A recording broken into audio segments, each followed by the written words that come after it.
ball game. Take me out with the crowd. Buy me some peanuts and cracker jack. I don't care if I never get back. Let me root for the home team. If they don't win, it's a shame. For it's 1, 2, 3 strikes, you're out at the old ball game.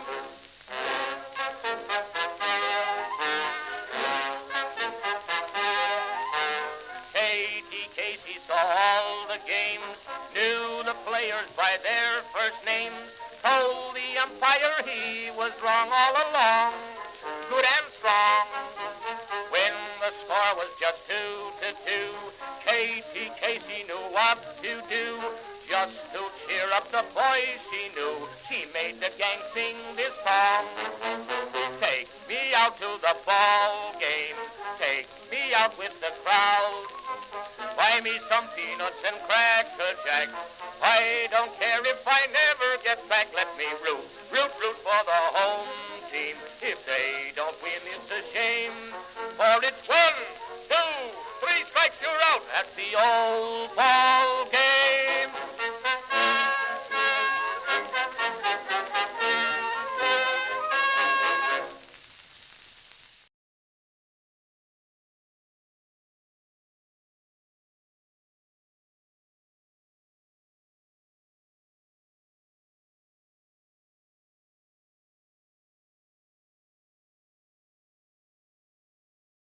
Oh, wow. Here he comes. Let me show you what I mean now. By the first thing you do is get right up in their face, you point the finger. Then if you can't get close enough, you turn the hand around and kick some dirt. And then if he's missed a strike, you get over here and you put dirt all over the thing. You throw the hat down, you pick it up, you throw it, and you're so bad, you throw him out of the game. You're out of here.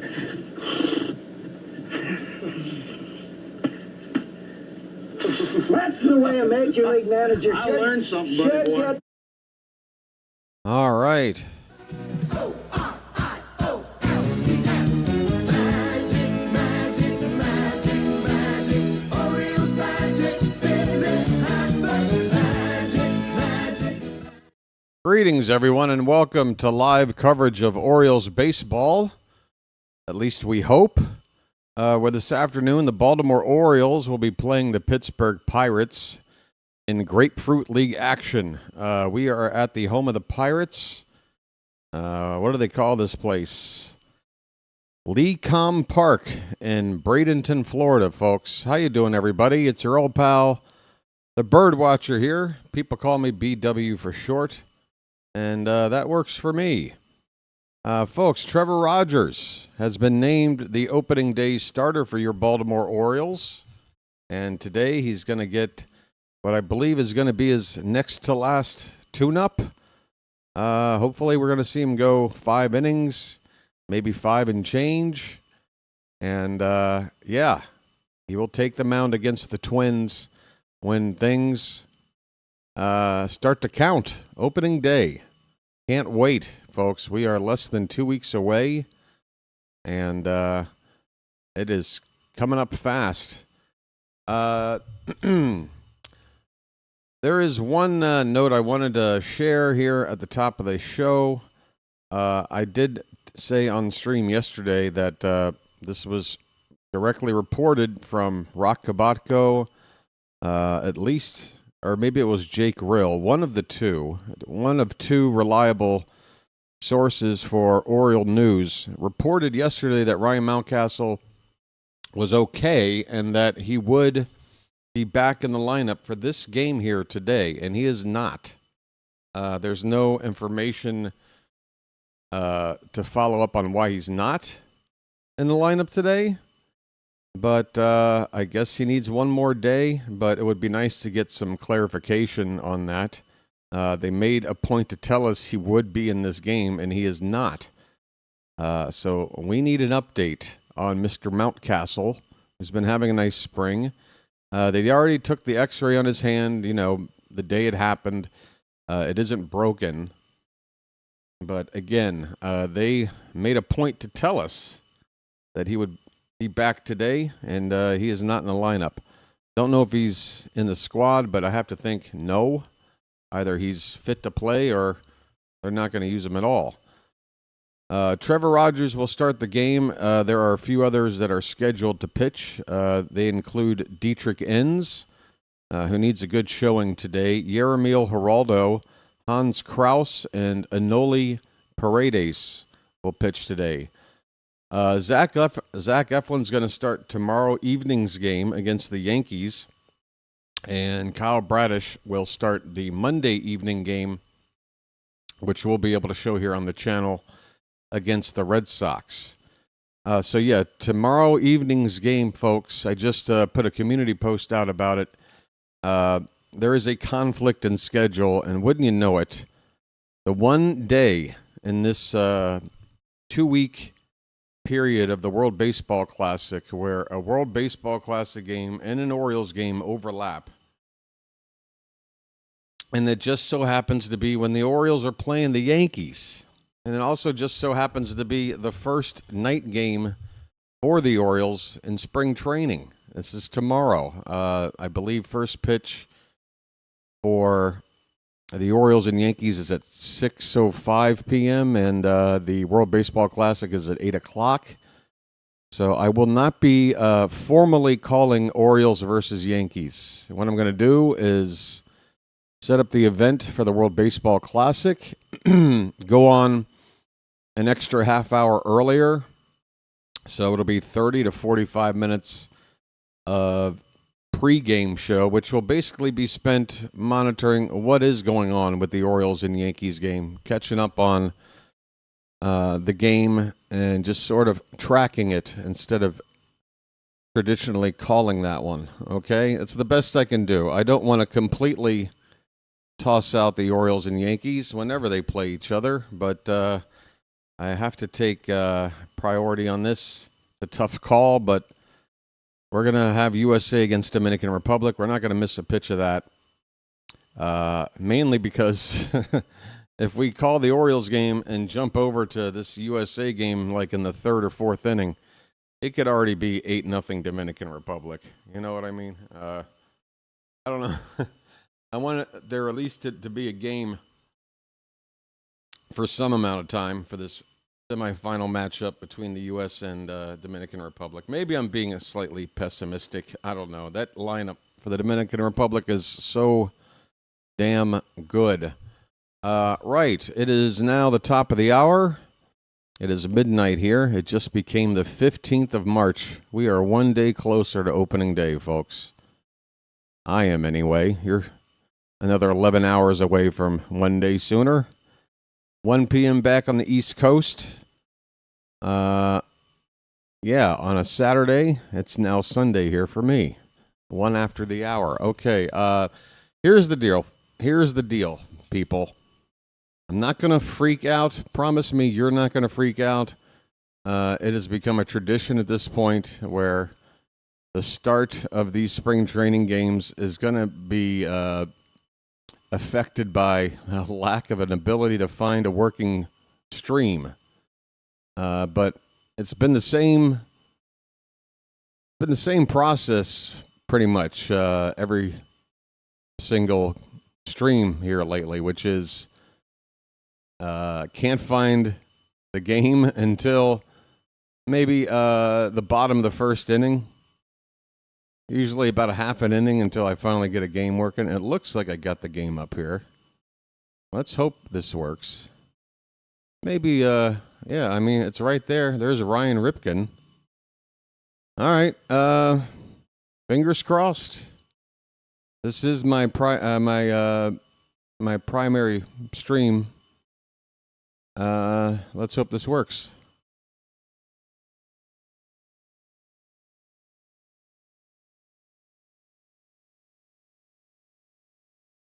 Okay, yeah.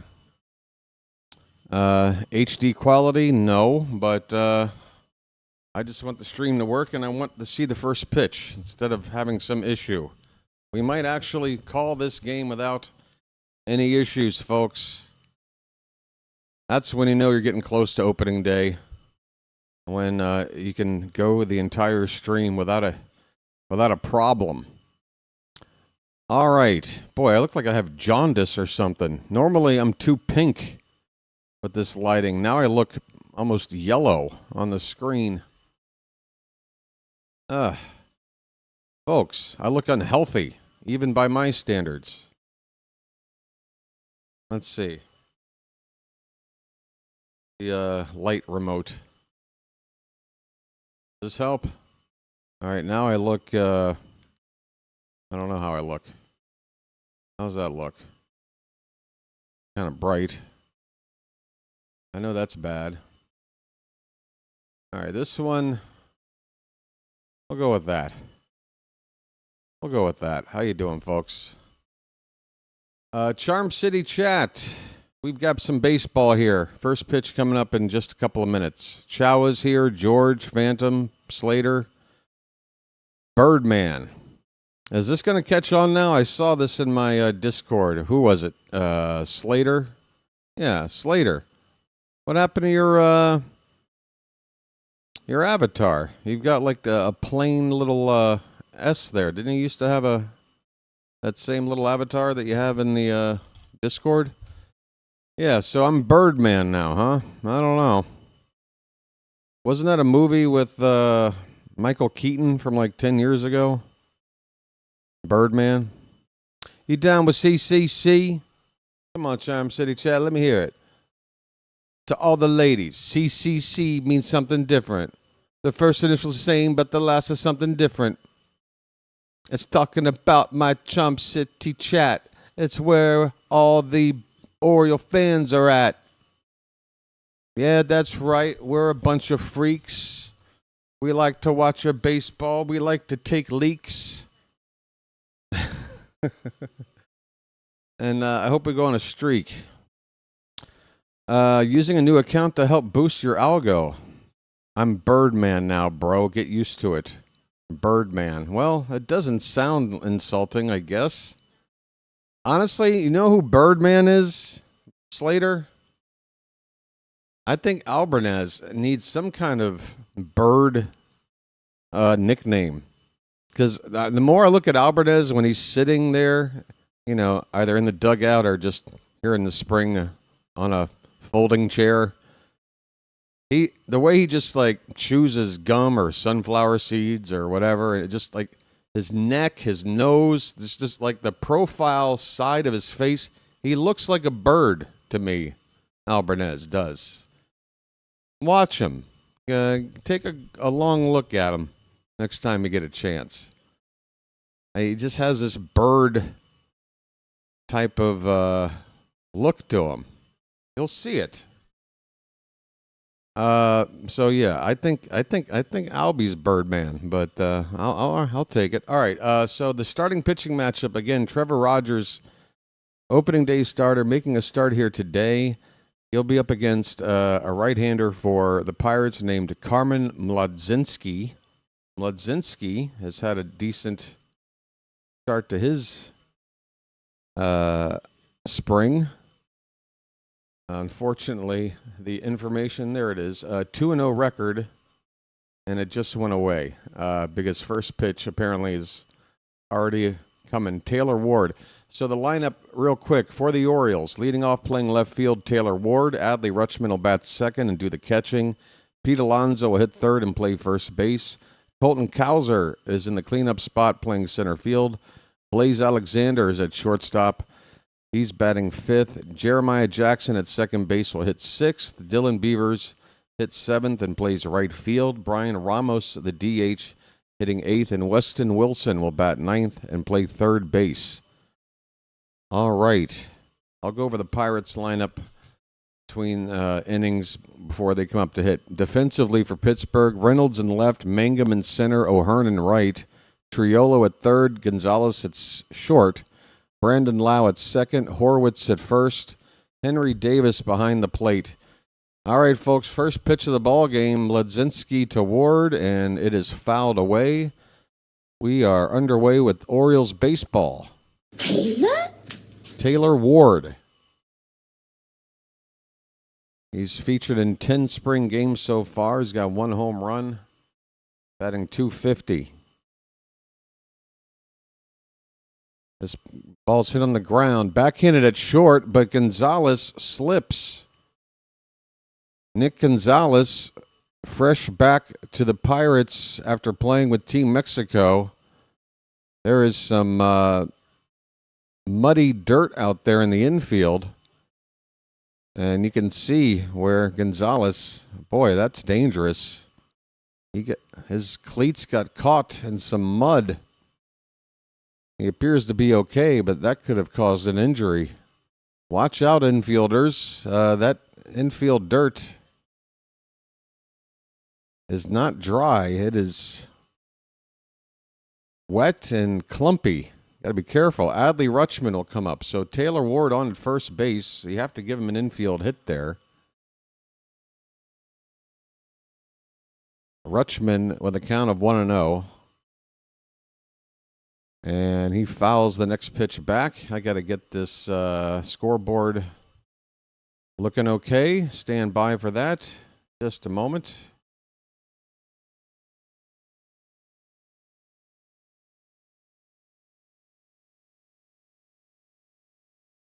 I'm getting there.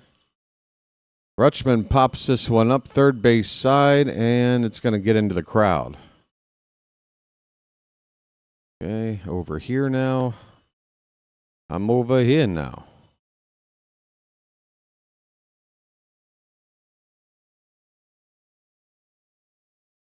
We need to get that up a little bit more.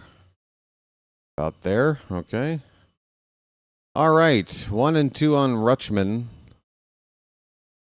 Let the clutch out gently, okay? That ball gets away in the dirt and rolls far away. Ward can walk to second base as Henry Davis retrieves the wild pitch.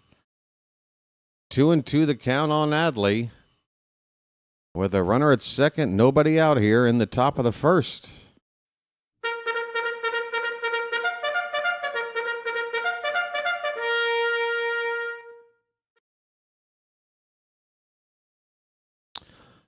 The 2-2 pitch. That one's lined to left field, going back on the ball and making the catch over his shoulder. Oh, boy. Ward, you got a tag on that. I think Ward, even though this ball's hit to left, might have had a chance to tag and get to third. That ball hit deep. The catch was made. Momentum was taking the left fielder farther and farther away. Brian Reynolds with the catch out there. First out of the inning, Ward stays at second base. He should have tagged. Here comes Pete Alonso. And first pitch just missed. I think that's a tap of the helmet. And yes, the Pirate catcher Davis asking for a challenge. That pitch called low and away, one or the other, on Alonso. A polar bear stirs. And it's a good challenge. That is a strike at the bottom of the zone. So it's not 1-0. It's 0-1 on Pete Alonso. One out, runner at second. Lodzinski comes back with a strike. Looks like the same location as the first pitch. Now the umpire knows to call it a strike. It's 0-2.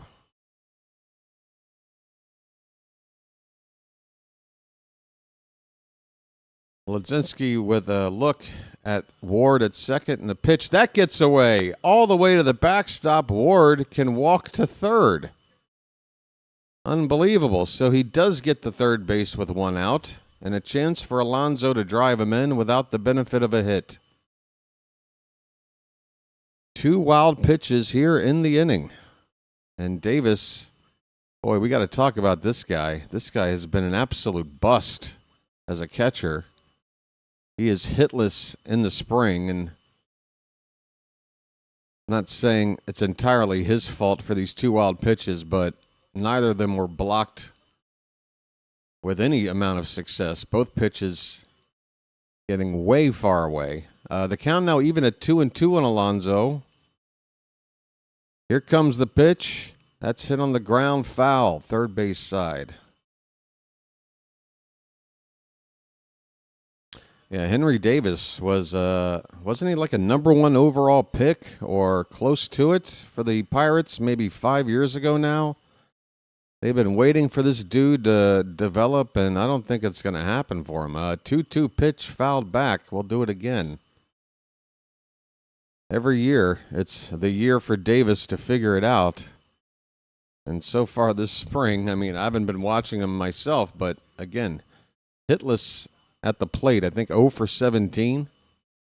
And defensively, from what little I've seen, not much to admire there either.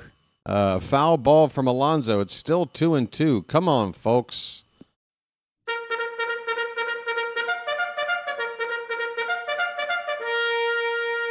Let's drive this runner in. Ward's at third with one out. The 2-2 to Alonso. Hit on the ground. Third base. They're going to come home with it and nail Ward at the plate.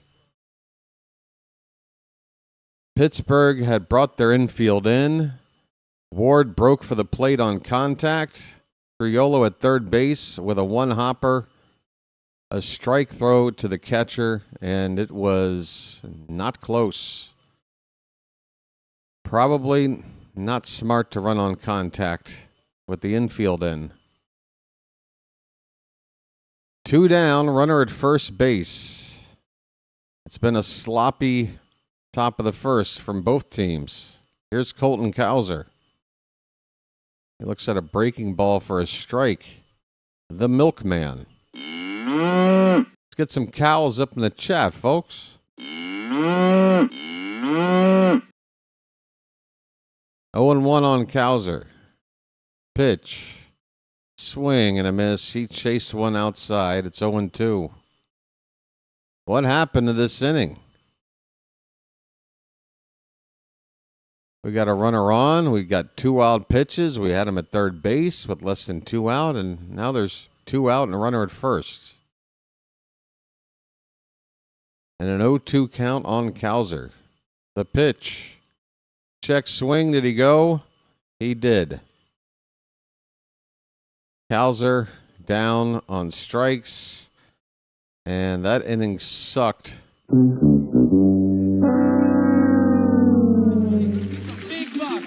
buck, stop it all. Hey, look, it's Doug. He's back with his classic name, Doug Dennis. Ugh, God. What an awful name. Hey, take it easy there, buddy. Oh, I'm sorry. Have you been removed already? Darn. Guess we'll have to catch up another time. Yeah, that was not a good showing there. A couple of bad decisions. Ward could have tagged and moved up to third earlier, and then if that wild pitch, you can't assume everything would have happened the same, butterfly effect and what have you. But if Ward tags when he should have, that same wild pitch happens, he comes in to score, I think, right? So, it's spring. Let's see how Rogers looks.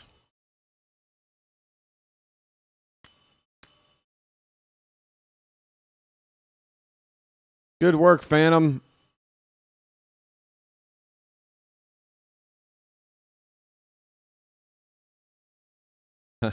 You'll never defeat me. Okay, Mr. Delusional. Whatever you say, bud. It's your world, and we're all just living in it, right? Okay, buddy. The world revolves around you. So they've got Henry Davis leading off in this Pirate lineup just to try to get him going. Again, hitless in the spring. Last season, he only hit 167. It has been a bust for this guy. So Henry Davis will lead off. First pitch to him, popped up, and out of play. The Pirates lineup, Davis catching, leading off. Brandon Lau will bat next. He's playing second base. Brian Reynolds will hit third and play left field. Marcelo Zuna, the cleanup hitter, in DH. Ryan O'Hearn in right field will bat fifth. This ball's lifted to left, and that ball's going to go. Can you believe this? I guess I jinxed it. Trevor Rogers gets touched up on the first hit of the spring by Henry Davis. A home run to left. He got all of it. It's 1-0 Pirates in the bottom of the first. First batter for Pittsburgh, second pitch from Rogers. Yep, it's all my fault. Folks, I'm just telling you what's true. There you go. Wow. All right, moving on to Brandon Lau. Lau, one of the many additions to the Pirates in the offseason. He spent several years with the Rays. We know him well. He's got a lot of power for a second baseman, left-handed hitter. They've got the wrong guy on the screen here. Brian Reynolds is listed as the batter, but it's Brandon Lau. The count is 0-1 on him. Folks, Rogers cannot be giving up first inning home runs when it counts, okay?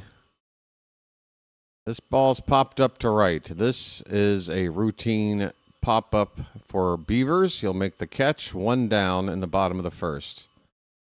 Ah, yeah. Put it all on me, folks. Put it all on me.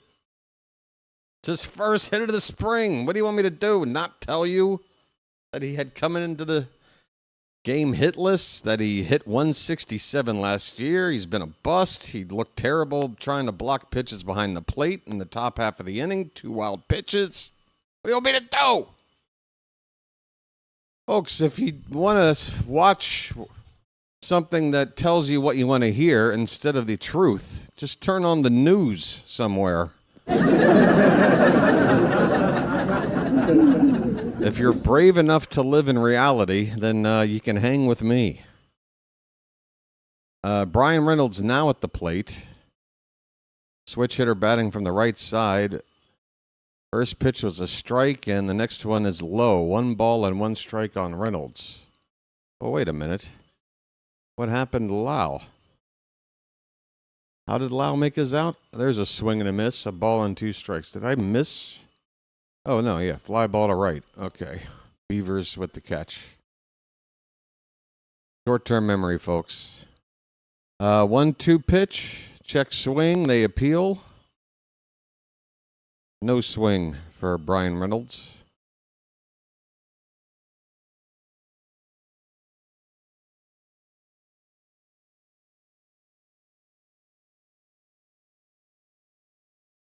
Two-two pitch. Swing and a miss. There you go, Trevor. First punch out of the day. Well, y'all come back now, you hear? I'm just going to guess Henry Davis said, I'm looking for this pitch in this spot, and he got it. And, a guy struggling like him, that's probably what he's doing. He's going up there guessing, and he finally guessed right. It's bound to happen eventually. Let's just see how Rogers does with everybody else. It's a first pitch strike here to Marcell Ozuna, veteran right-handed power bat. Another new acquisition for the Pirates. And Ozuna pops it up. Left field shallow. Could be trouble. Coming in, Ward will make the catch. Blaze Alexander, the shortstop, had ran out that way. Lost his hat in the process. But Ward with the catch to end the inning. Henry Davis hits a leadoff home run off of Trevor Rogers. Second pitch by Rogers.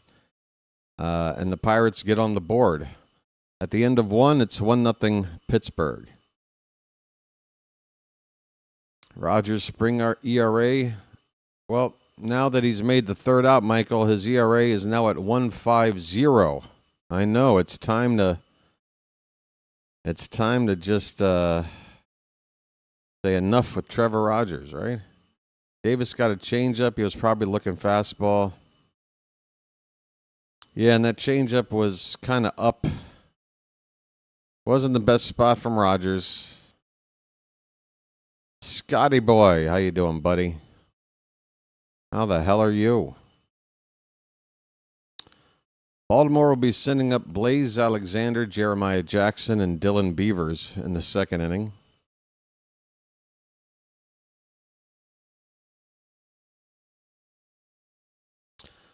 I still want to know what's up with Mountie, man. They said he'd be in the lineup today. There should be some kind of explanation as to why he's not.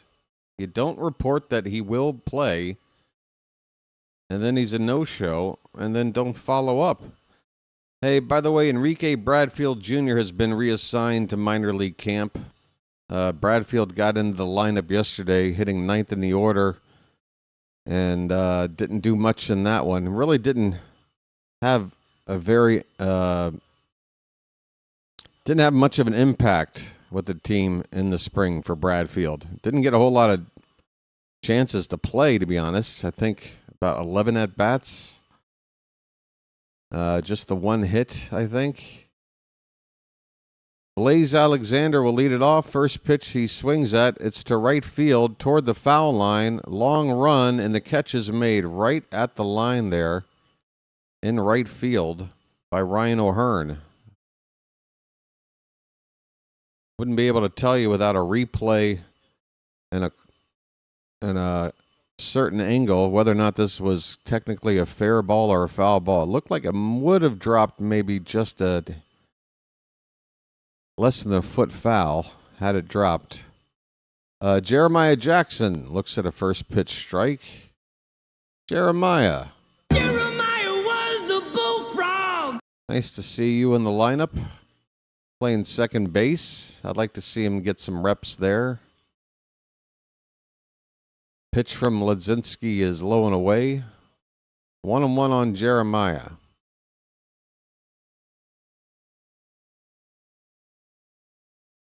Trent Grisham's batting 170 in the spring.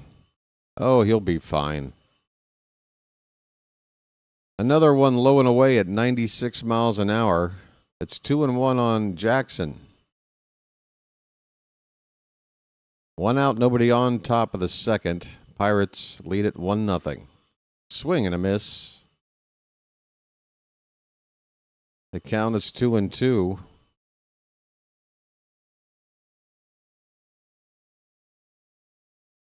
That was a splitter there from Ledzinski. 2-2. That one is fouled away. Another split finger. This guy's got a four-seamer, a sinker, a splitter.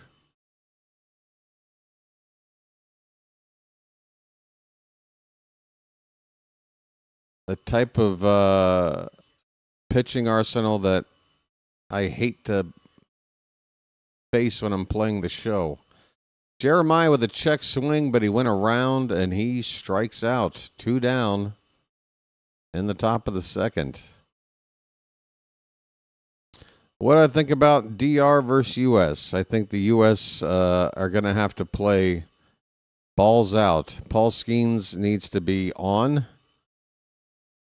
Here is a line drive by Beavers to right. That's going to get down for a base hit. A 2-out knock for Beavers. Nice beaver. Thank you.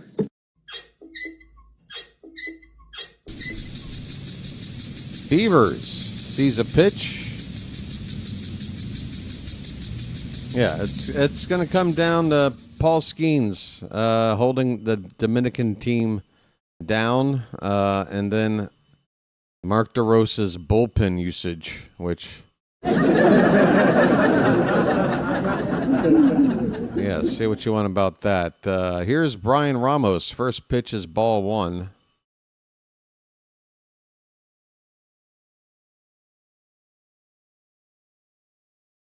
Wouldn't mind seeing if Beavers could maybe swipe a base with 2 down and get in a scoring position. Here's a breaking ball. That'll drop in for a strike. 1-1 on Brian Ramos. It looks like it's getting down to the wire for Ramos and Weston Wilson. One of the two is probably going to get cut here pretty soon. Kobe Mayo, obviously, with the pole position at third base, but one of these other two guys with a chance to make the team, but not both. I think that's why they're both in the lineup today, hitting back-to-back. So let's see what Ramos and Wilson do today. This 2-1 pitch is high. 3-1 on Brian Ramos.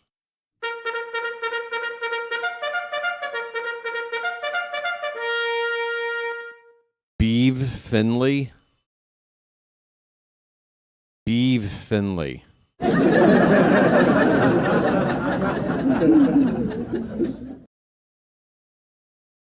reminds me of my favorite director, Bevan Bielberg.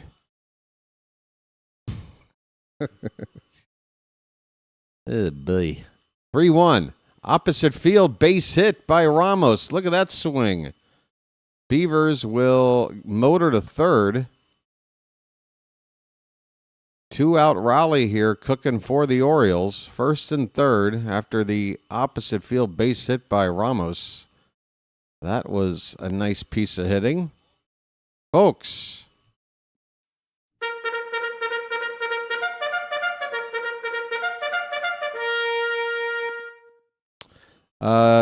Luis Severino will be the starter for Dominican Republic tomorrow night. It's Skeens versus Severino. Here is Weston Wilson, and he looks at a first pitch strike. All right, Weston, Ramos got a hit. Now it's your turn, buddy. You two are in a battle right now. It's time for you to match what Ramos did. Let's get a run in and tie this game. Here's a tapper foul. 87 mile an hour. I think that was a splitter there from Mladzinski. So 0-2 on Wilson. 2 outs. Runners at first and third for the Orioles. Scotty, 4 months. A magic member. And those are the off months. Thanks, Scotty. Here's the pitch. Called strike 3. Weston Wilson. That pitch right in there, and he never took the bat off his shoulders. The inning is over. Baltimore strand a pair. We go to the bottom of the second. Pittsburgh ahead 1-0. Scotty, how are you, buddy? Message for you, son. We've got a Magic member 4-month anniversary message. Over under 84 wins for the Orioles. You're asking me? You love being here. I love you to be here. I think you go a little bit higher for over under. 85.5, I think, if you're a bookie. But I secretly think 88. I secretly think 88. But don't tell anybody. Okay?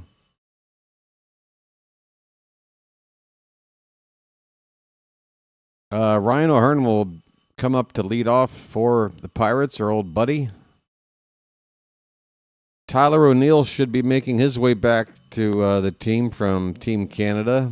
Will probably be with the team, maybe available for tomorrow's game against the Yankees.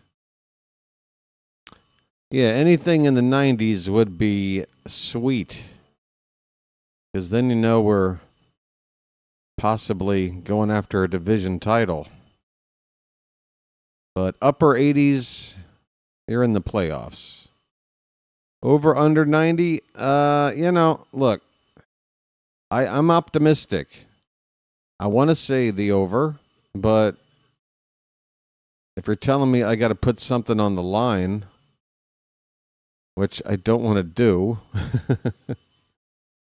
again, I'm going to go 88 as my over under, but I'm optimistic that it's going to be over. All right, Ryan O'Hearn against Trevor Rogers. First pitch is right in there for a strike at 92 from Mr. Rogers. It's a beautiful day in this neighborhood. This one's fouled off the foot of O'Hearn. The count 0-2. O'Hearn having a good spring here with his new team. Signed a 2-year deal. Something the Pirates don't often do with free agents, a multi-year deal. Sitting .350 so far in the spring. There's a called strike. It better have been a strike. 1-2 on O'Hearn, leading off the bottom of the second. Next pitch. That's reached for and fouled away. A lunging swing by O'Hearn. trying to protect with 2 strikes. Rogers, the key to his success is keeping the hitters off balance. His stuff is not overpowering. About hitting his spots and mixing up those pitchers, inducing weak contact, and occasionally no contact. 2-2, that one's lined into right field. It'll get down in front of Beavers for a base hit. That ball hit too hard for Beavers to think about making a spectacular play of some sort. Because if he didn't play this right, it would have gone right past him. So he laid up for a base hit, a leadoff single for O'Hearn. Here's Nick Gonzalez. And he swings and misses. Had a fastball from Rogers at 93.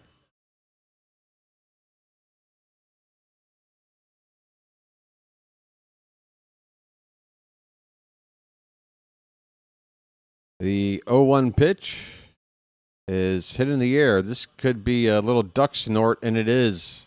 A duck snort over the head of Alonso, out of reach of the second baseman, Jeremiah Jackson, and that'll be technically an infield hit for Nick Gonzalez. That is bad luck for Rogers. Gonzalez basically got sawed off.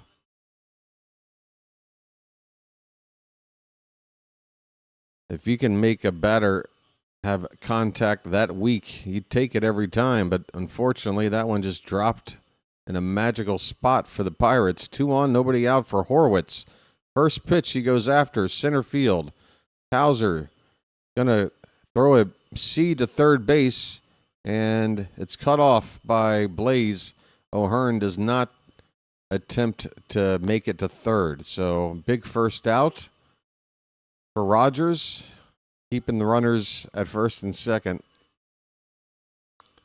Horwitz is gone on 1 pitch. Here is Jared Triolo. So Rogers 2 men on, but he's got the 8 and 9 batters coming up right now. Chance to work out of this. And a swing and a miss to get the at-bat started against Triolo. 22 pitches at the moment for Rogers. Yep, the old duck snort, folks. If you don't know what a duck snort is, it was that base hit by Nick Gonzalez. That is a duck snort. That is a called strike 2.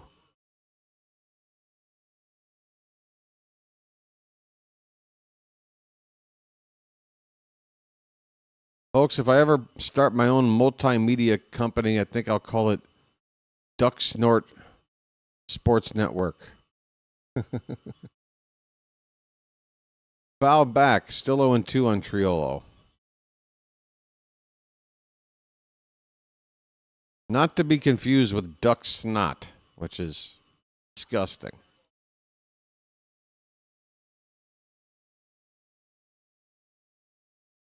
Oh and 2 on Triolo. Pitch clock down to 1. It says 0 as Rogers gets rid of it for a called strike 3. Wow, Rogers. Pitch clock had gone down to 0. Gets the pitch off, and it's a called strike 3. 2 down in the inning.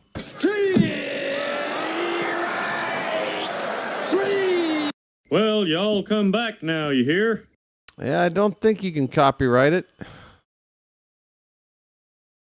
I think it's in the public domain now. Here's Jake Mangum, and he's hit by the pitch. On the side. That one right in the appendix. Right in the appendix for Mangum. That's going to load him up with 2 down and back to the top of the order for Davis.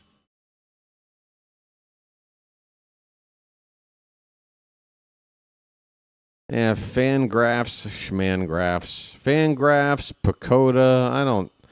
I don't take much stock in that stuff. I'll tell you this. The Pirates, in my humble view, things do have to go right. But, I mean, they've got offense now. They do. They're not the most athletic team. Ryan O'Hearn, Marcelo Zuna. Who am I forgetting? Brandon Lau. These guys, they're not quick getting around the bases. They're not premium defenders, but they can hit. And we already know about the Pirates' rotation. We got Paul Skeens at the top of rotation. You got Bubba Chandler coming up as another really good arm. Jared Jones, Mitch Keller. It's a pretty good rotation. So if the offense that they put together here, and last season their offense was dreadful. I mean, if they can just be a middle-of-the-pack offense, I think the Pirates can make some noise in the Central. The Cubs are the front runners, I believe. The Brewers you can't count out. They did win the most games in the regular season last year, although they let Freddie Peralta go without really replacing him in the rotation with anything new. When Corbin Burns was traded to us, the Pirates basically turned to Peralta as their ace, and that worked out. But now that Peralta's gone, Milwaukee's rotation's looking pretty weak. It's a full count on Henry Davis. 2 down, bases loaded. The pitch fouled away. I guess I should be calling this a little closer. This is a big at-bat.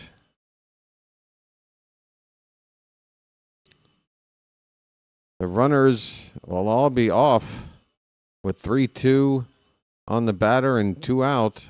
The payoff pitch, that's low and in, and Rogers walks in a run. He walks Davis. Henry Davis has just been waiting, I guess, his career to have a chance to face Trevor. Look at that bat flip by Davis after ball 4. Like, he's hot shit. Bro. Don't act like you've suddenly figured it out there, Henry. 2-0 to score after that bases loaded walk. 2 down for Brandon Lau. Rogers needs an out. Quickly. Right now.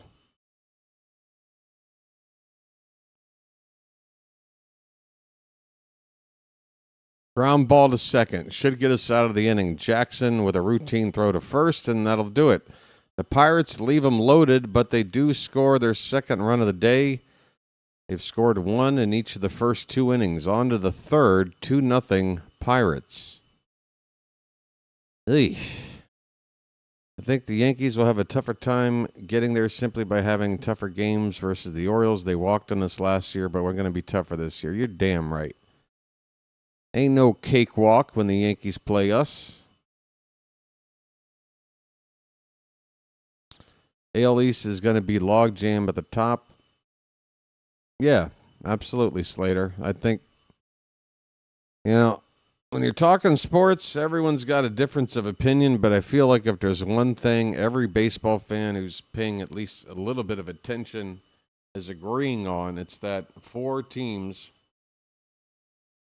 in the American League East all look strong enough to win the division. They all look like they are capable of making the playoffs. And they all could. If all 3 wild cards come out of the division, it would not be a first. It doesn't happen often, but it wouldn't be a first. I just don't think it will happen. Again, I look at the West, and I see teams like the Mariners, who I think are a lock to make the playoffs.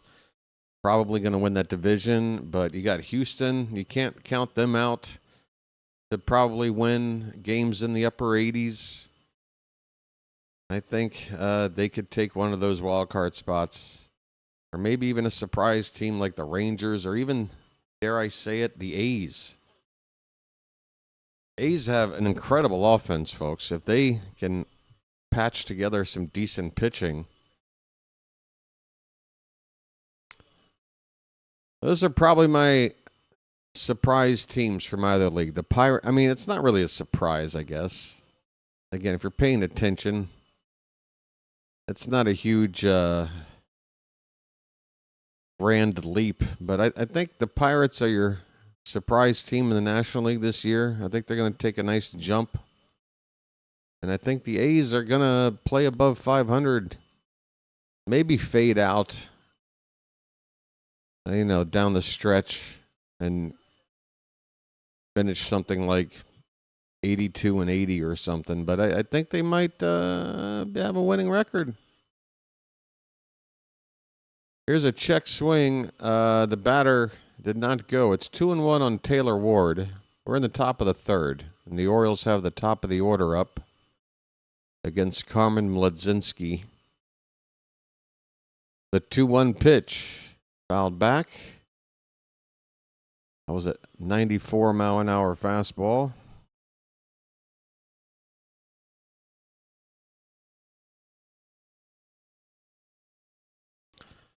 Two and two on Taylor. Taylor? Pitch. That's a breaking ball in the dirt. Ward is kind enough to pick up the ball and toss it out of the way.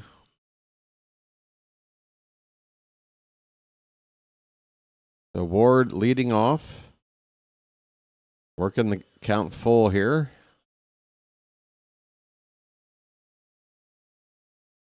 Base hit his first time up.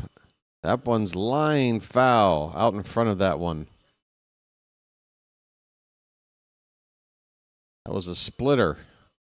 But Ward thought it was a heater. And that's why he was a little bit ahead of that one.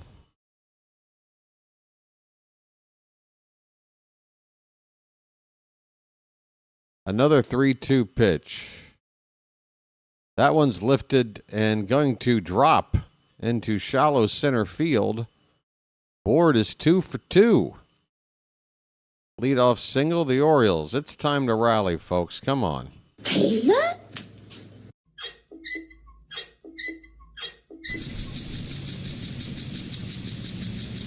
Adley Rutschman.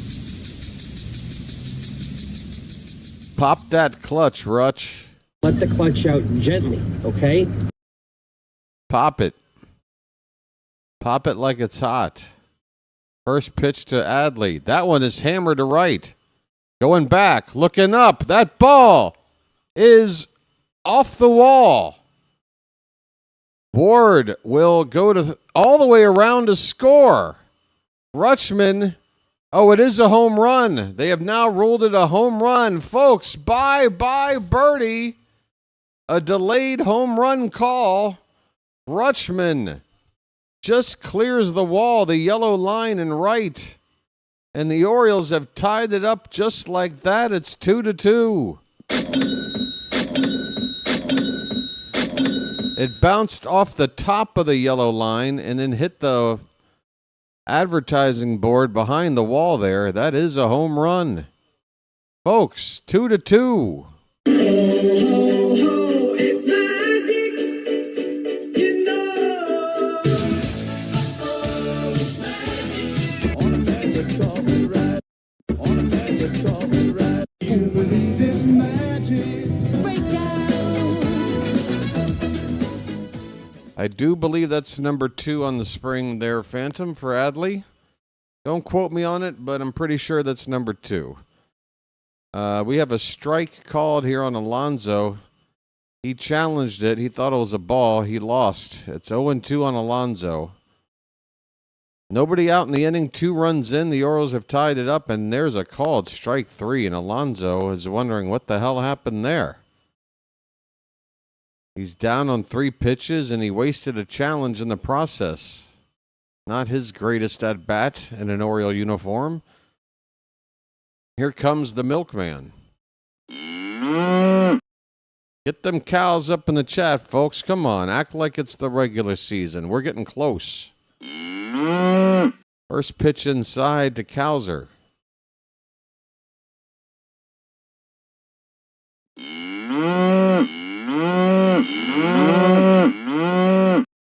There you go. The pitch. Breaking ball. That one's hit on the ground through the hole. Past the diving shortstop. A base hit for Cowser. And now the go-ahead run is on with only one out.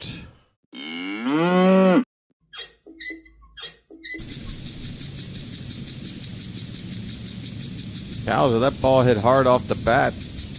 That one just scooted its way through the infield.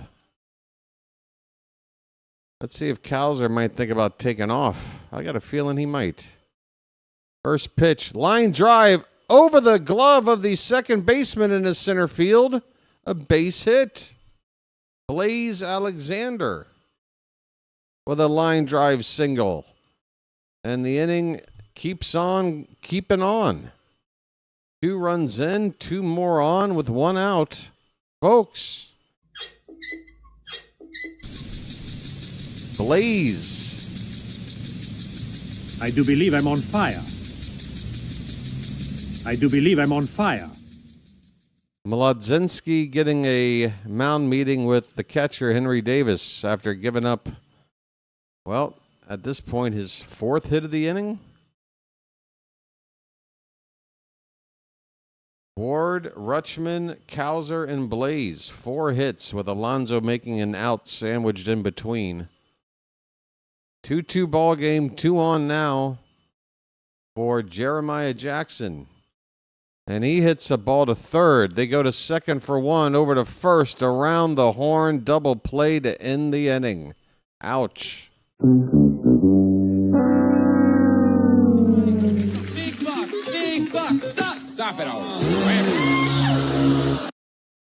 All right. Well, you had some good, you had some bad. Well, you got yourself a tie game. We're going to the bottom of third. It's 2-2 on a 2-run home run by Adley Rutschman. Time for a lucky. Cows are now hitting 286 on the spring. Yes, sir. Ward's up to hitting 308 with his 2 hits. Yes, sir.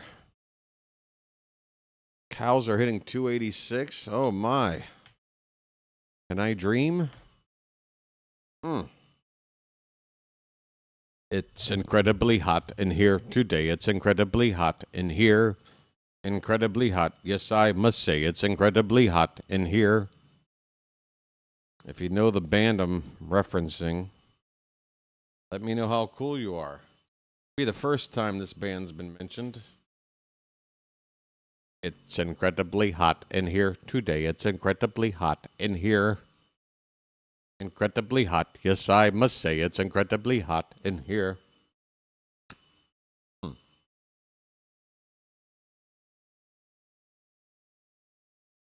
All right. Let's go.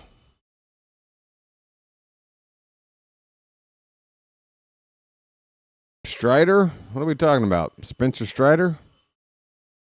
The Braves. Yeah, the Braves, I think, are the National League version of the Orioles in terms of how things went last year and expecting things to turn around this season and fight for the division in a tough division. Yeah, pretty similar situation, I think, us and the Braves. This ball's hit in the center field. That is going to get down for a leadoff hit. 1 pitch into the bottom of the third. And the Pirates have got themselves a base runner. That is a line drive hit by, is that Horwitz? God, I cannot read the damn. Oh, that's Ozuna coming up. So that was Reynolds. Brian Reynolds, excuse me, with a leadoff single to center field. Ozuna, the batter, and he goes after the first pitch. This one is into right center. Cowser will make the catch in the gap. And back to first goes Reynolds. 1 down in the bottom of the third. How many pitches for Rogers? I don't know. I'm not sure why I'm not seeing a pitch count here. Let's see. With 1 out in the third, he is on It's really not listing it. Normally it does. I'm sure somewhere else will have that info, but I don't have that info. I might see it on the on the broadcast here, which, by the way, I need to refresh. Oh, there it goes. Let me see if I can see Rogers' pitch count. I can barely read. 37 says on point. Thank you, sir. Okay, so we got a runner at first and one out for the Pirates. Ryan O'Hearn is at the plate. Reynolds at first. O'Hearn 1 for 1. Now hitting 381 on the spring for O'Hearn. Pitch is in there for a strike. 1 ball and 2 strikes. What's up, big cuz? What up, cuz? How you doing? Hey, we got a super sticker over on the vertical side. Hold up. Here's a snap throw to first by Adley after a pitch low and in, and the runner at first gets back there. Oh, it's Big Cuz dropping a super sticker over on the vertical side and then coming to say hello on the horizontal side. Thank you so much there, Big Cuz. Showing up on both streams. Message for you, son. And I want to thank you very much for that. I really do.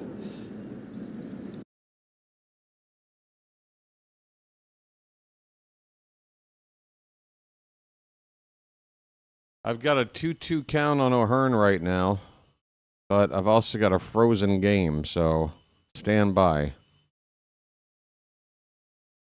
I might have to refresh this one. Looking that way. Looks like a couple of foul balls, and now strike 3 swinging. Down goes O'Hearn.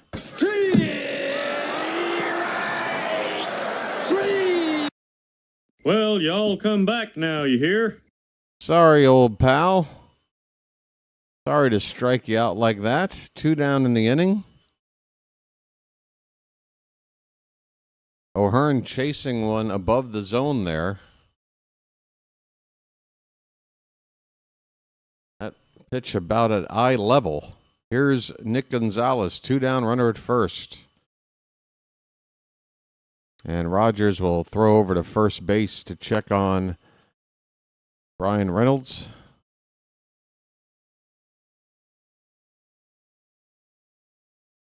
You see Milwaukee falling off harder. Yeah, I mean, it's hard to not think Milwaukee's going to go backwards. I mean, they did finish with the most wins in the regular season of any team last year. And again, you take away Peralta out of that rotation. That rotation looks awfully thin now. And they haven't done much to strengthen up in other areas. So, yeah, the Brewers, you would expect, would have to take a step back. The Cubs look like the team to beat in that division, but I think the Pirates are going to make some noise. And, you know, the Reds have got exciting players. I just don't know if it's their time yet. I just think Pittsburgh, whenever you got a guy like Paul Skeens at the top of your rotation, and an otherwise pretty exciting rotation, again, if Bubba Chandler takes a step up, if that rotation becomes one of the best in baseball, and it absolutely could, if their offense is just mediocre, they could be a winning team. Here's a ball hit to third base. Tough play there by Wilson. Throws off balance from the foul line, and what a strike to first to end the inning. Put a gold star by that one for Weston Wilson. Besides that, it's on the reflexes. That'll end the inning. We go to the fourth. We're still tied at 2. Weston Wilson impressing. Folks, we've got options. I'm not sure what players we're going to be able to hold on to once camp breaks and the regular season starts. But hopefully we'll be able to stash some of these guys as depth in AAA. And, if guys like Mayo or Beavers, guys that, haven't exactly completely solidified themselves as everyday major leaguers, if they struggle, they still have options. We could, I'm not looking forward to this taking place, but if Mayo really struggled, and if we were able to call up one of Ramos or Wilson, and again, Westberg, hopefully, eventually, a couple of months from now, works his way back into the equation. That's not too bad. And then again, somebody was asking me earlier, what do you think between Beavers and Kjerstad right now? I think right now that spot on our team, it does seem like it's going to have to be one of the two. I was leaning Kjerstad here for probably the past 10 days or so, but Kjerstad's been struggling lately. For at least his last 8, I want to say. He was hitting over 300. He's now down in the 230s. But Beavers hasn't exactly been tearing the cover off the ball either. I think it really is an open competition still between the two. And Beavers is up right now. And he'll look at a first pitch breaking ball for a strike. Folks, get those Beavers up in the chat. Nice beaver. Thank you. You've also got Jeremiah Jackson in the equation. Beavers fouls this one off, and he's quickly behind 0-2. So these are important at-bats in these games. Wilson, Ramos, and Beavers especially want to show something to Albernez today. 0-2 pitch bounces in there. 1 ball, 2 strikes. Bottom of the order due up, so we'll see all 3 of these guys, Beavers, Ramos, and Wilson, all due up here in the inning. Dylan 1 for 1 today. His average right now is at 222, so him and Kjerstad basically within 10 points of each other. Beavers, that ball's poked to right, but he was out in front of it. It'll land foul. 1-2 the count. Thanks again there to Big Cuz for that super sticker, my friend. A rare super sticker on the vertical side. Hey, folks, by the way, there is a chance that tomorrow night's semifinal World Baseball Classic game, that by somewhere during or near the end of that game, there's a chance the channel hits 1 million views. Swing and a miss, and Beavers strikes out. 1 away here in the top of the 4th. Matter of fact, where's my phone? I could get a look. We're about 10,000 views away from 1 million. Brian Ramos goes after the first pitch, ground ball to short. Gonzalez to first in time, and Ramos is gone quickly. 2 down in the 4th. Mladzinski is on 55 pitches.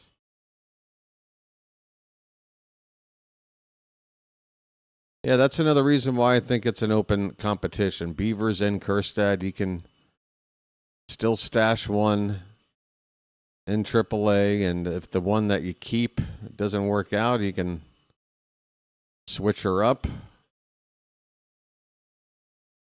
Wilson! If Weston Wilson makes the team, I will definitely get a Castaway Wilson sound drop. This ball is hit to right, but it hangs up there.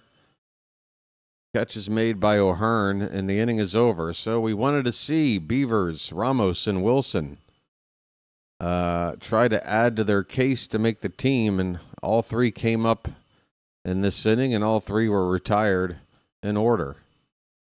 We go to the bottom of the 4th, still tied at 2. How you doing? Folks, the sub count at the beginning of the day, 3760. And folks, if you saw me last night, just scrounging for subscribers. I mean, I was working my fingers to the bone, trying to get up to 3770, perhaps. Just trying to get that ticker to move over one time today. If you're watching, folks, and you're not subscribed, join up. There's a button at the bottom of your screen. It's free. No commitment, no obligation. No salesman will visit your home. It's the best deal in town. Remember Columbia House? 10 CDs for a penny? How does 162 games for nothing sound? That's what you get here on the BirdWatcher Channel.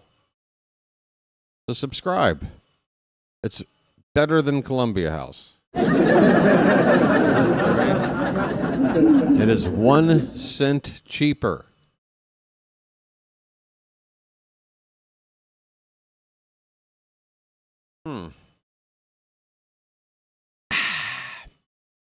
Coffee is getting tepid.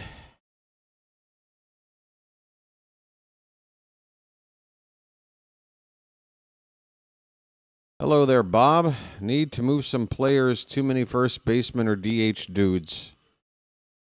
Yeah, I mean, I think, with the injuries to Westberg and Holiday, at least to start the season, when we began the spring, Mayo was looked at as just another option at first base or DH. But because of the injuries, we basically put him back to third. And that helps one of those guys have a position to work with. Mountcastle is probably going to have to really fight to get playing time with Alonso locked in every day at first base, obviously. Spencer Horwitz leading off the bottom of the fourth. Lifts a fly ball to left field. Taylor Ward is right there. Doesn't have to move far to make the catch. Rogers is into his fourth inning of work. That was his 51st pitch to get the first out. And Jared Triolo will come up to hit now. But yeah, the bullpen, I would say, I wish we would have signed Danny Coulombe. It kind of annoys me that Boston signed him. Here's a fly ball to center field. Cowser came in on it and then turned direction to go back. He recovers to make the catch. Fly ball to center field for out number 2 by Triolo.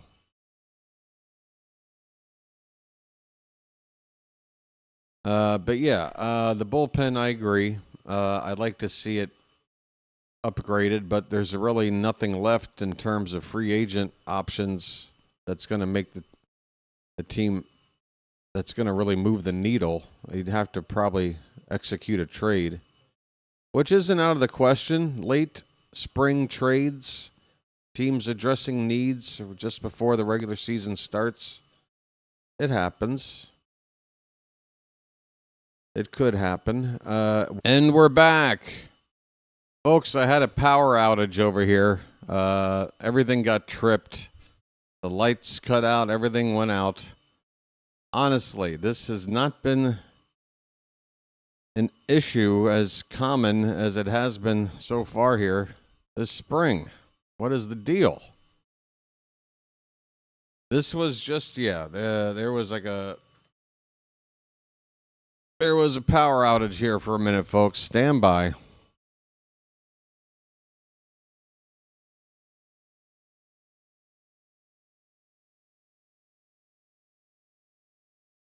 Welcome back. Your streams are your ticket out. Welcome back to that same old game that you laughed about. Well, the team's still the same since the stream went down. Are we going to work? Come on, man. All right. Are you done? Are you done playing games?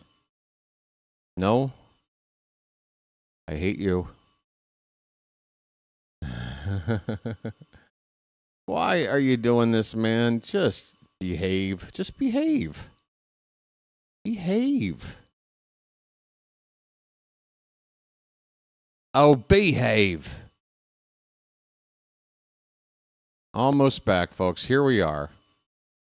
The count is 2-2. No, it's not. The count is 2-1 on Taylor Ward.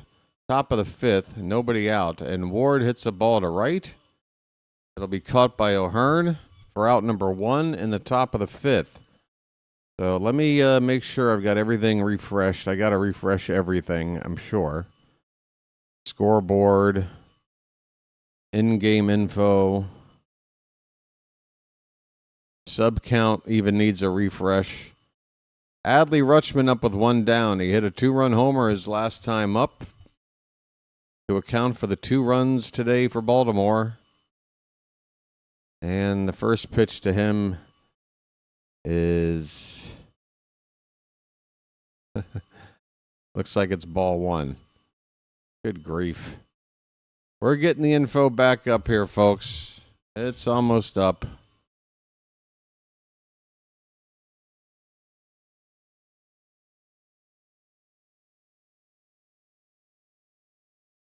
Looks like Adley's just been thrown out at first base here. I'm going to have to just skip putting this on the TV. Which means I won't be able to monitor the vertical chat. Hey, boy. For crying out loud. Pete Alonso's coming up.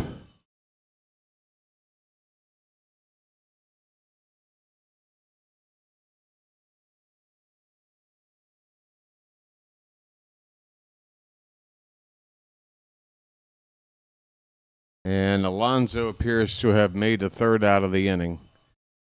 Alonso just grounded out to third base. Inning is over. We go to the bottom of the fifth.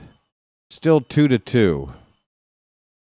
So my apologies. Ward lined out to right to begin the inning. Rutschman then grounded out to third, and then Alonso grounded out to third as well. Orioles go 1-2-3 with the top of the order.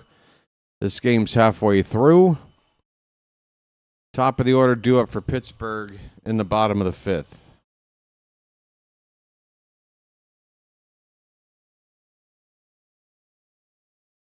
Yeah, let's do a lag check, folks.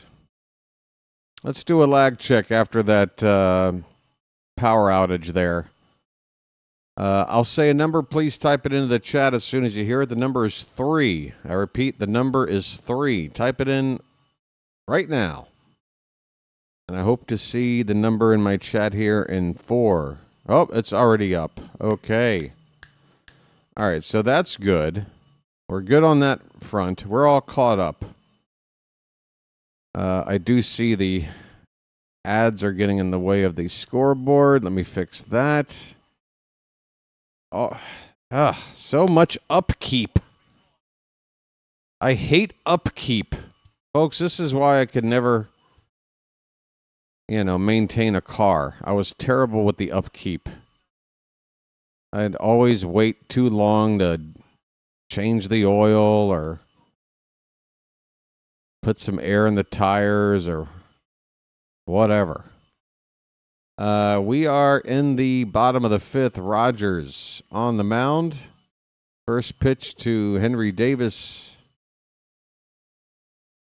Where'd it go? I don't know, but the next one's definitely a ball. That one low and in. The count's showing 1-0, but that was the second pitch, was it not? Am I daydreaming here? This pitch is in the dirt. It says 2-0, but I feel like there was a strike 1 in this at-bat that they are missing on the scoreboard here. Here's a swing and a miss. It's either 2-1 or 2-2.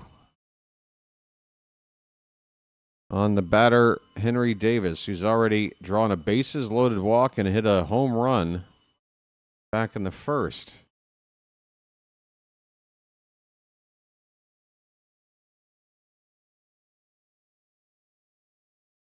The 2-1 pitch. Low and in. And did that get Davis on the foot? It did. Are you kidding me? Why are we treating Henry Davis like the most dangerous batter in the Grapefruit League? Home run, bases loaded walk, and now a hit by a pitch for this guy. His career is turning around today, and we're helping him do it. Dietrich Inns is jogging in, folks. That's going to do it for Rogers today. Trevor Rogers gives up a leadoff base runner here in the bottom of the fifth, so he'll just go 4 innings plus 1 batter. 4 hits and a walk, 2 earned runs, possibly a third with that runner at first, nobody out, his responsibility. He struck out 3. So, not the sharpest from Rogers, but it wasn't a disaster either. Brandon Lau will be due up to hit with the lefty Dietrich Inns coming in the game right now. Call to the bullpen. What is with that sub count?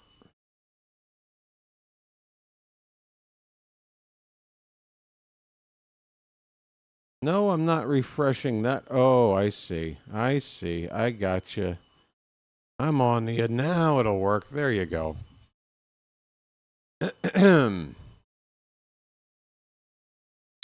Sorry, I don't. Hey, you don't have to apologize. I don't trust Mayo on third, and is Westy too injury prone to stay on the field? All right, well, Bob, somebody's got to play third base. Westy won't be available. Mayo is an option. I do understand his defense is something to worry about. There has been signs of improvement. Is it enough for me to feel confident? No, I'm going to feel a little bit worried. But here's the deal. If Mayo is hitting the way he's been hitting this spring, as long as we're not talking about an error every other game, I think we can absorb the defense if he's going to put some runs on the board for us. And again, if he face plants, we've got a couple of options. So we're going to give him a try. Here's a ground ball to first. Alonso goes to second. Throw back to first in time for the 3-6-3 double play. Folks.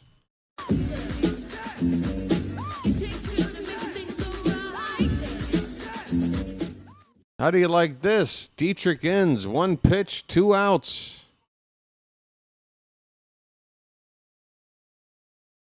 And a nice 3-6-3 started and finished by Pete Alonso for the double play.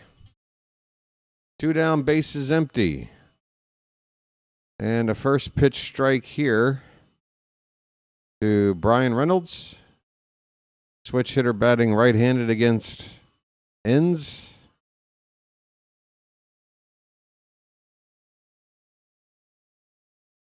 That pitch is low. 1-1 1-1 the count on Reynolds. He's 1 for 2.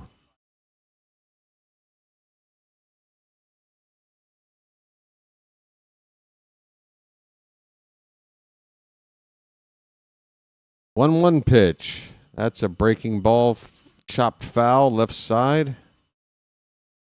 2 strikes, 2 out, bases empty. There's a righty getting loose for the Pirates. Mlodzinski's day might be over after 5 innings of work.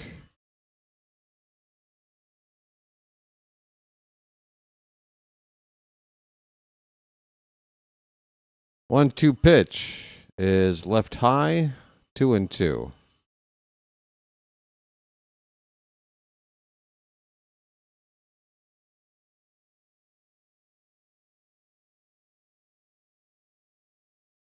Two. Breaking ball, got a piece. And we will still have a 2-2 count after that foul ball.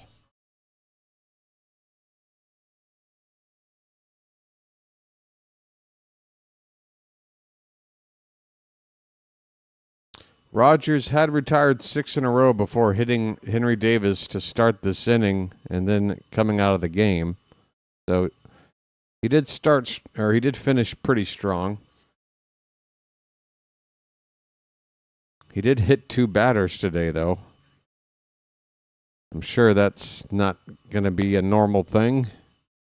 We got a full count now on Reynolds. 2 down, nobody on. The pitch. That's way, way out of the zone for ball 4. So Inns comes in, throws 1 pitch, gets 2 outs, but then walks the next guy with ball 4 being nowhere near the zone. Here comes Marcelo Zuna.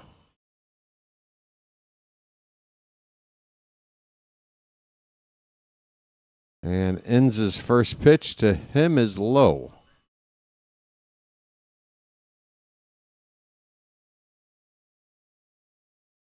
Oops. Folks, I'm going to go off screen here for just a moment and grab a little snack. Here's a ground ball up to third base line. Tough play by Wilson. Throw on the run is in time. Ozuna does not get down the line quick, so that made it easier. But a nice play all the same by Wilson at third. He looks good over there. Inning is over. That is 5 innings complete with Inns coming in to relieve Rogers. Gave up a walk there, but pitched a scoreless 5th inning. On to the 6th, tied at 2, folks. I will be right back. Whoops. There's the button. This is great iced tea.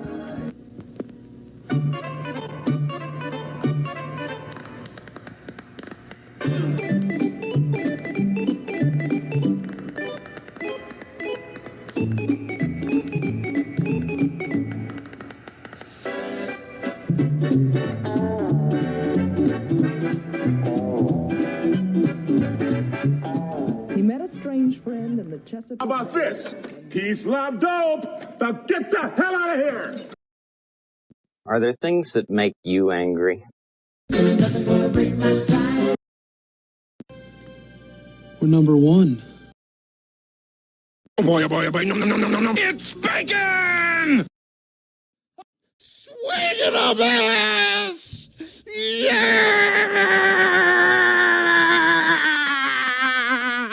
6 in a row! Folks, if you don't think I care about the Orioles, this was in the middle of an awful season last year. This is me reacting to us winning when we're probably about 18 games under 500. Swing it up, ass! Yeah! 6 in a row! You can't stop us! Swing it up! Well, at least that week you couldn't stop us. Colton Cowser is going to lead it off here for the Orioles in the top of the 6th. Sanders, a right-hander, the new pitcher for the Pirates. Swing and a miss. 1-1 on the Milkman. 1 for 2 today with a single in the 3rd.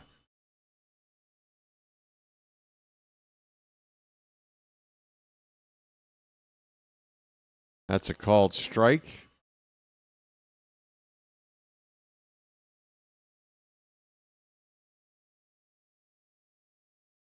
It's amazing what one scoreless inning can do. This pitch is tapped foul off to the right. Still a ball and 2 strikes on Causa. Causa.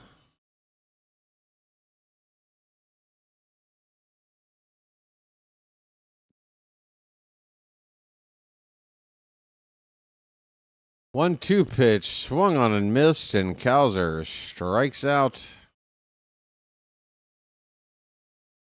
I mean, it is possible that he strikes out twice a game, but still hits 287. I'll take it. But you got to have that average up 250 or more. Come on, man. Here's Blaze. First pitch is a strike. That looked low. You want to challenge that? Blaze is going to challenge that. I do believe I'm on fire. I'm starting to get pretty good at predicting when a player is going to challenge. And that pitch is indeed low. I saw it. Blaze saw it. We're both better than the ump. You stink, Blue.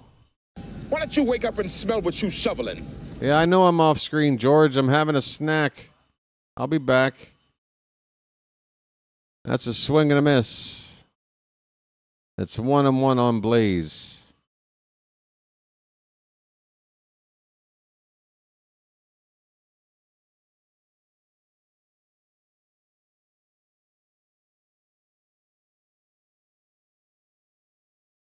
Just missed the zone on that one. 2-1 the count.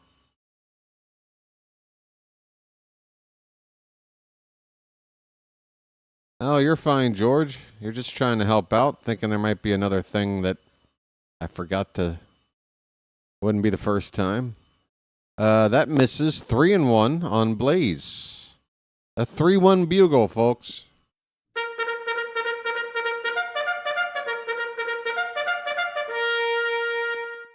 All right there, Phantom. Gotcha. Pitch. That's a line drive. Base hit off the glove of the third baseman Triolo as it rolls softly into shallow left field. Blaze is aboard with a base hit. Blaze. I do believe I'm on fire. Folks, fun fact, Blaze, my favorite American gladiator.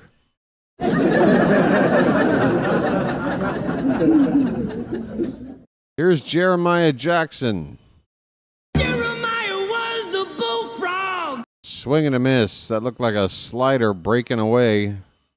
0-1. Jeremiah's 0 for 2. Runner at first, 1 out. The pitch. Swing and a foul ball. 0-2 on the Bullfrog. Upper scoreboard looking okay now. I didn't mean that to sound condescending. Just I have resting jerk face, apparently. 0-2 pitch is a called strike 3. Wow. Jeremiah. Good morning, good afternoon, and good night. 2 down in the inning with a runner still at first. Dylan Beavers, folks. Show me your Beavers. Now's the time. Nice beaver. Thank you. I'm predicting a Beavers extra base hit to drive in the go-ahead run right here. BW predicts. First pitch is low for ball 1. Folks, you want to see the magic? You want to see the magic of BW? Extra base hit coming up. Going to score the go-ahead run. You watch. You believe. Check on the runner. Blaze is back in there. Folks, who in the Charm City chat believes? Do you believe in me? Watch the magic. Just watch. I want to show you something. 1-0 pitch is low. 2-0 the count. It's building into a nice hitter's count for Beavers to drive that run in. I know he's at first. But we're gonna go for extra bases here. The 2-0 from Sanders. Outside ball 3. Well, if you give him a 4-pitch walk, that's not fair.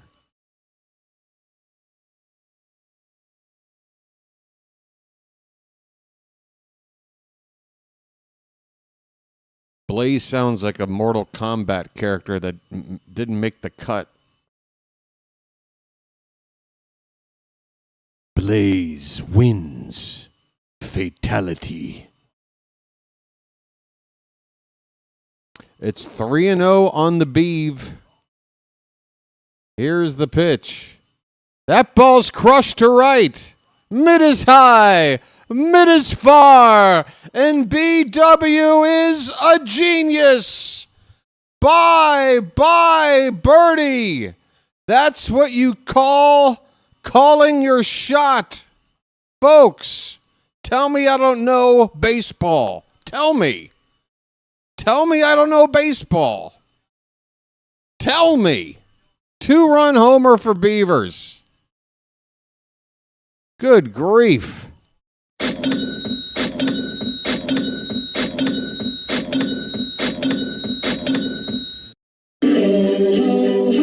It's magic, you know.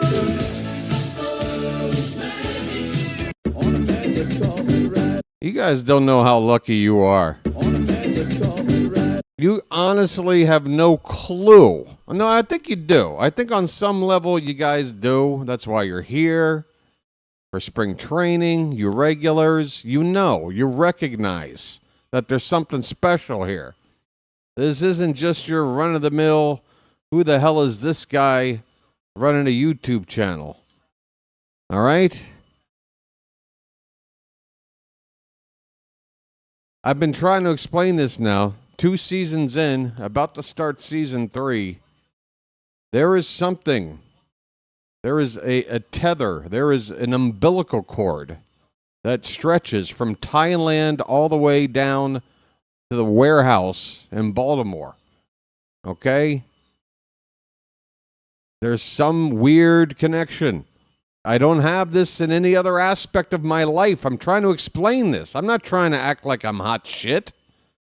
Pretty much every other thing I do in life, I flail, I flounder. I have my ups and downs, you know, a couple of wins, but usually just as many losses. But I'm telling you, baseball, this is it. This is why I do this. I'm sure everybody right now is going, all right, BW, calm your ass down. Just calm your ass down. But why was I compelled to be so adamant that Beavers was going to do what he just did? Brian Ramos, line drive right to third, caught by Triolo for the final out. But the Orioles take the lead, and they have now doubled up the Pirates. A 2-run shot by Dylan Beavers makes it 4-2 as we go to the bottom of the 6th. I didn't even need the hat. No turban, no hat, no nothing. Sometimes you just get a feeling. There has been a change on defense for the Pirates. Billy Cook looks like is in center field for Jake Mangum. No changes yet for the Orioles as we're getting late on here in the ball game. Pigtown, I'm glad you're here. Charm City chat. Please explain to Pigtown what just happened, because I don't know if he's going to believe me. You know, when you pull off miracles, you as the miracle worker can't just explain to people, hey, you know, I just pulled off a miracle a few minutes ago. You know, you need. We need people to explain to Pigtown here what just happened, folks. It's one thing to call a shot. It's another to be like, I'm telling you right now, folks, you watch. I am not messing around. Dylan Beavers is about to give us the lead right here. Extra base hit coming up. Now, did I call a home run? No, I left room for a go-ahead RBI double, all right? I did give myself a little wiggle room, but I just knew Beavers was just going to launch one gap over the wall, whatever. I just knew. Oh, Pigtown, you should have been here for it. Start calling. No, that's the thing. I can't. People say this about the hat. You know, they're like, BW, we're down. Put the hat on right now. Let's go. And it's only like the third inning. We're down a run. And I'm like, you gotta. These magical powers. You gotta be delicate. You can't abuse them. You can't just call upon them willy-nilly. You have to just, in case of emergency, break glass. I wouldn't even want to use any of the magic powers during a spring training game. I want to reserve it all for the regular season. But for some reason, I picked this moment to pull out some magic, and it just happened. All right, let me get back to the call. I'm sorry. I'm missing a Ryan O'Hearn at bat, I believe. And we've got Dietrich Enns still in the ball game here. Enns is going to stay in to start a second inning of work after pitching a scoreless fifth. And he's facing a lefty right now. I cannot get a read on who's up. The count is 2-2 to the leadoff batter. Is that Spencer Horwitz, I think, at the plate right now? This pitch is fouled away. 2 balls and 2 strikes.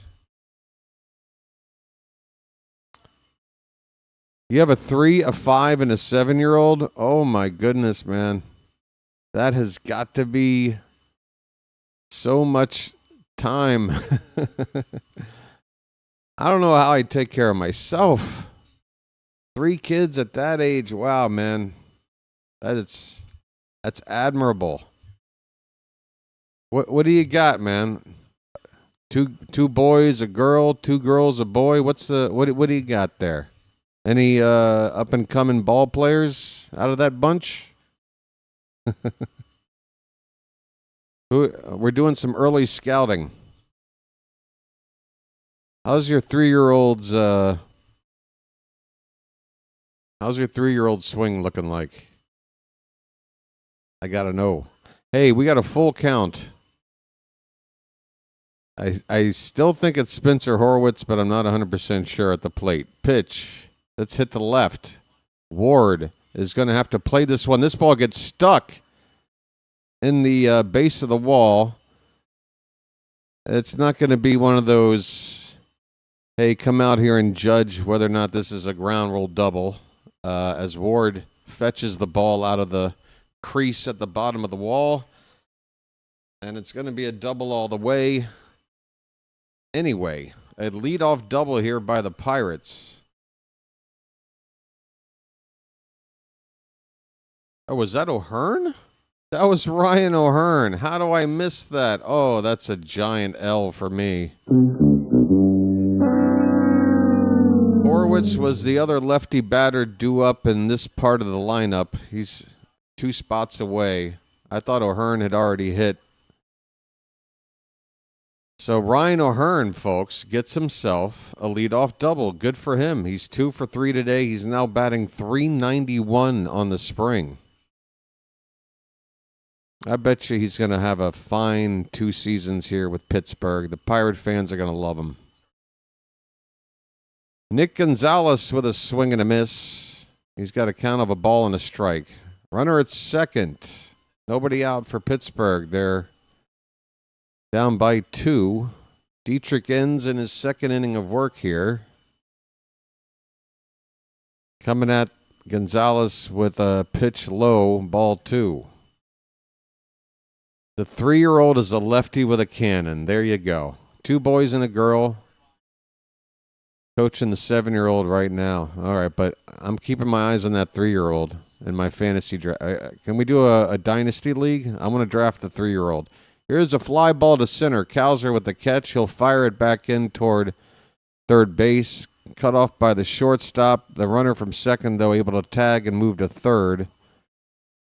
So a productive first out by Gonzalez. Blanco Jr. came in the pinch run for O'Hearn, and that's why he was able to tag so easily and move up. So here comes Spencer Horwitz, the man I misidentified as O'Hearn to lead off the inning. Horwitz going to try to drive O'Hearn in this lefty-on-lefty matchup against Inns. First pitch is frozen on my screen. Damn it.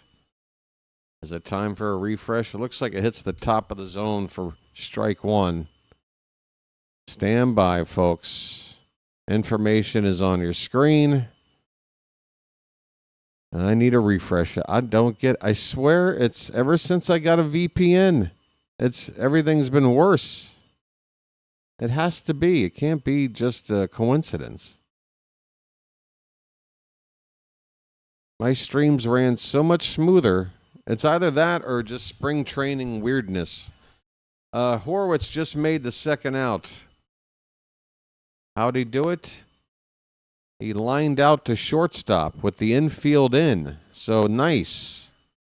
The runner at third cannot score, and now there's two down after a liner on a drawn-in infield to shortstop. Dietrich Inns is finished after facing that latest lefty batter, Spencer Horwitz. The righty Triolo is due up. So Albarnez is going to lift Inns after an inning and 2/3 and go to the righty Yeremil Geraldo. He's going to come out here. 4-2 Orioles in the bottom of the sixth with two down and a runner at third for the Pirates. Folks, what do you say you hit that like button? Have you done it today already? I don't know, because right now I'm looking at 40-plus people in this room on the horizontal side with only 23 likes.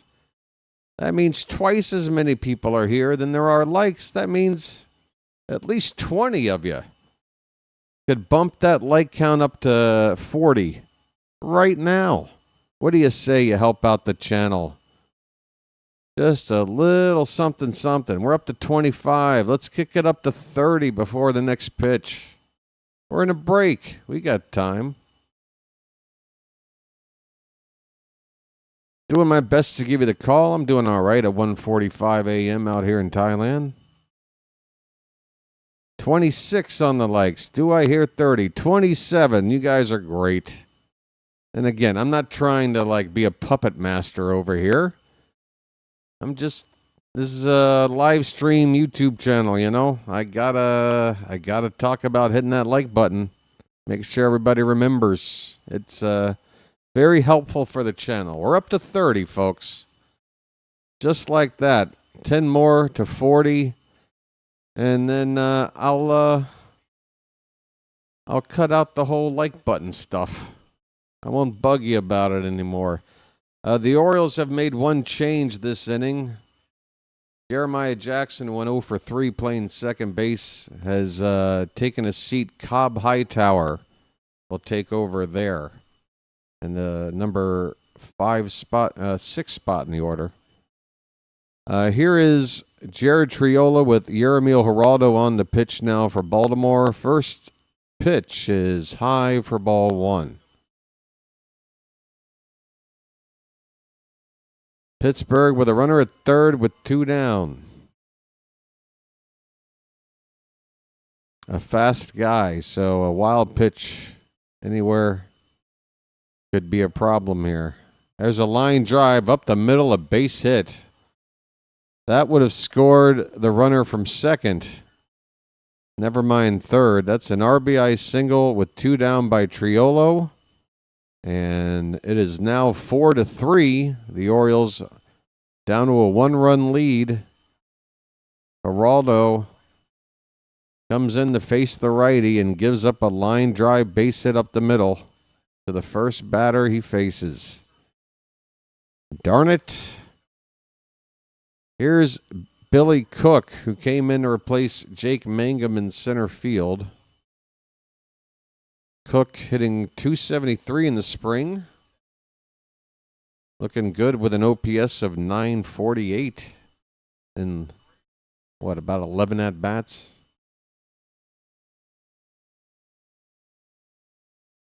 Pitch from Geraldo is fouled away. 0-2 on Cook. 2 down, runner at first. 4-3 Orioles.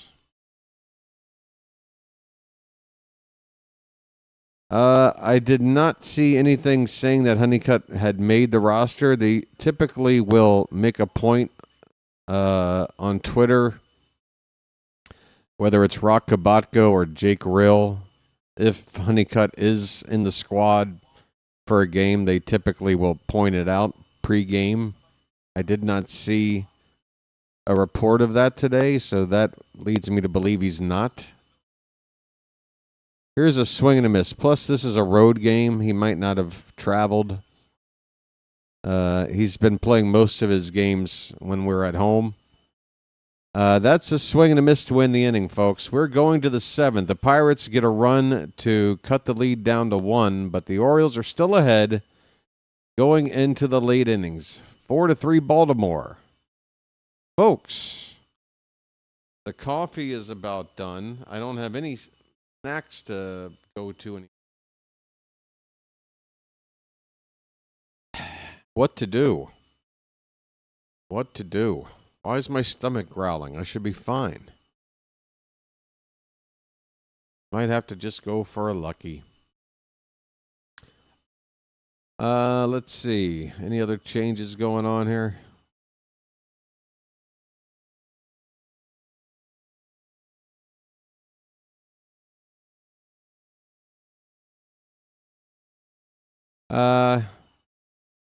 Yeah, Slater. I mean, 4 home runs in his first 4 at-bats. Technically, he got a walk to begin his spring. A walk followed by 4 homers. A couple of at-bats since then without a hit. But, yeah, the thing with Honeycutt, look, it's not like he was going to be able to do anything to, like, make the team. The important thing is to just see something in him that makes you think that guy that we drafted as a first-round pick that didn't look so much like a first-round pick in his first professional season, couldn't climb the ranks of the farm at all. Now looks like a guy that, you know, for whatever reason, last season, a mental thing, something with his mechanics at the plate. Who knows? But something's now working for him, and I think it's a good sign that he's going to pick up where things should have started after drafting him, and a full season playing hopefully Double-A and then into the Triple-A. Talk about him as a potential guy to make a mark in camp next season if we're playing baseball. Weston Wilson's up, folks. Sorry, I'm just kind of rambling. I've lost my train of thought. The count is 2-1 on Wilson. Lawrence, a right-hander, the new pitcher on for the Pirates. Is that Justin Lawrence? We just saw him a couple of days ago when we played the Pirates back in at the Ed Smith ballpark.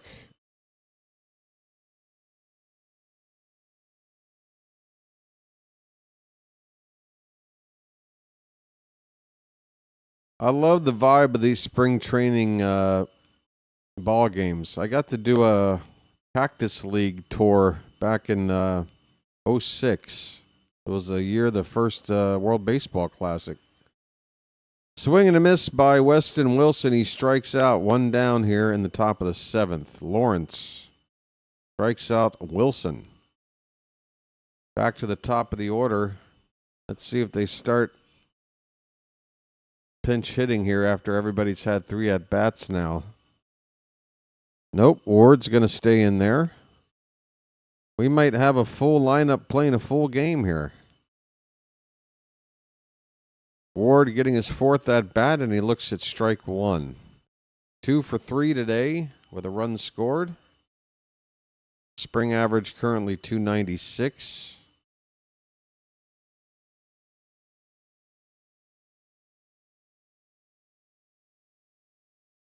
There's a pitch low. 0-1 the count.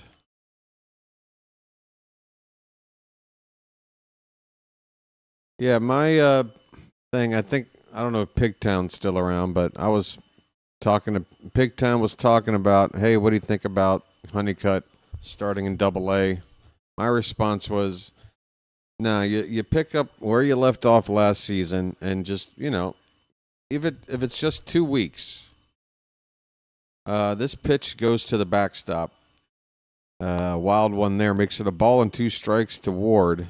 1 out, nobody on for the Orioles in the top of the 7th. They're up 4-3. Yeah, Honeycutt, again, you can't sit there and just anoint him as like, this blue chip prospect because he hit 4 straight home runs and suddenly just elevate. First of all, I just don't think it's good for him. I mean, the best thing for him to do is to go to high A where he left off. Just prove that what he was doing here in the spring wasn't a fluke. Just a couple of weeks. He should hit the crap out of pitching at that level if he's the talent that we believe him to be. Just prove it for a couple of weeks and then go up to Double-A. Called strike 3, but Ward's going to challenge this call here. Pitch looked to be outside if it is a ball, and it is. Taylor Ward with a successful challenge. And that would have been a strikeout and out number 3 if he hadn't done that. Instead, he gets a walk. What a huge difference this challenge system can make.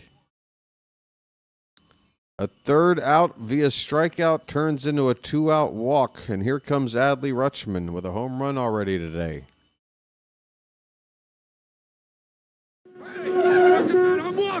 There goes the runner. And the pitch goes to the backstop. Ward went into a slide thinking a throw would be coming in from the catcher. Had he just kept his feet, he might have been able to turn for third, but this ball going all the way to the backstop. Well, actually, it caromed back halfway back to the catcher. Probably best he did slide in the second. Okay, 1-0 pitch to Adley. Called strike. Come on, buddy. Let the clutch out gently, okay?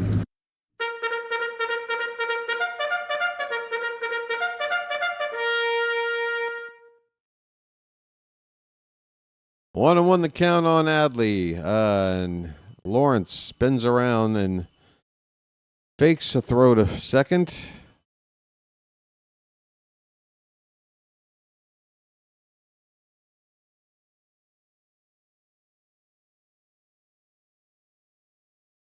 The pitch, way outside, 2 balls and a strike.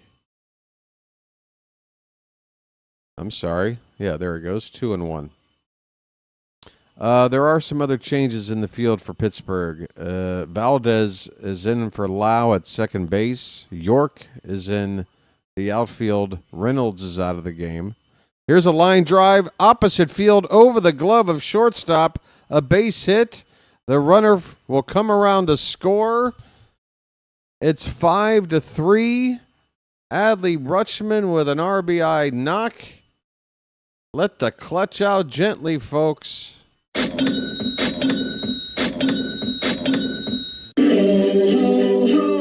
magic, you know. It's magic. On a magic carpet ride. On a magic carpet ride.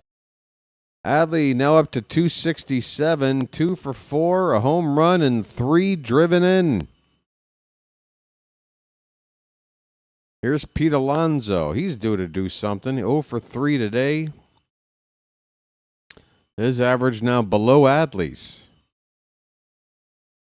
And that ball's hit a diving stop by the third baseman. He does bobble the ball, though, and it's a short hop throw to first. It's late. That'll be an infield hit for Pete. A polar bear reaches first. A polar bear stirs. So that is Stovall in for Triolo at third base. There are changes all over the field for the Pirates. And Stovall could not handle the ball and get off a quick throw. Looks like we have a pinch runner coming in here for Alonso. It's a Figueroa coming in. Info screen needs a refresh. Thank you, sir. One moment.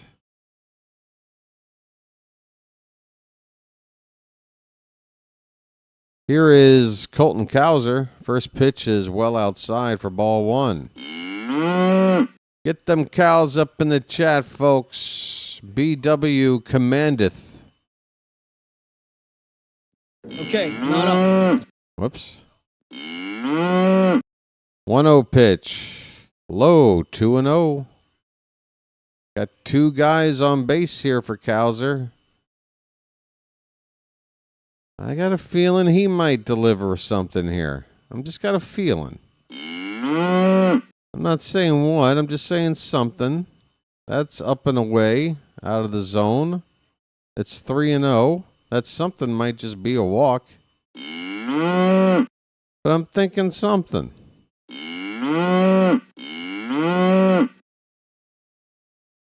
Lawrence with a 3-0 to Cowser.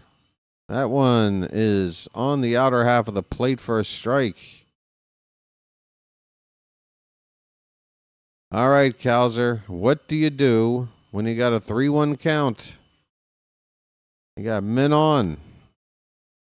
Show me something. The pitch. He swings and misses at what looked like ball four. That pitch looked low to me. It's a full count. The payoff pitch from Lawrence. Tapper. No, did he swing and miss? Good God. Good God, Cowser.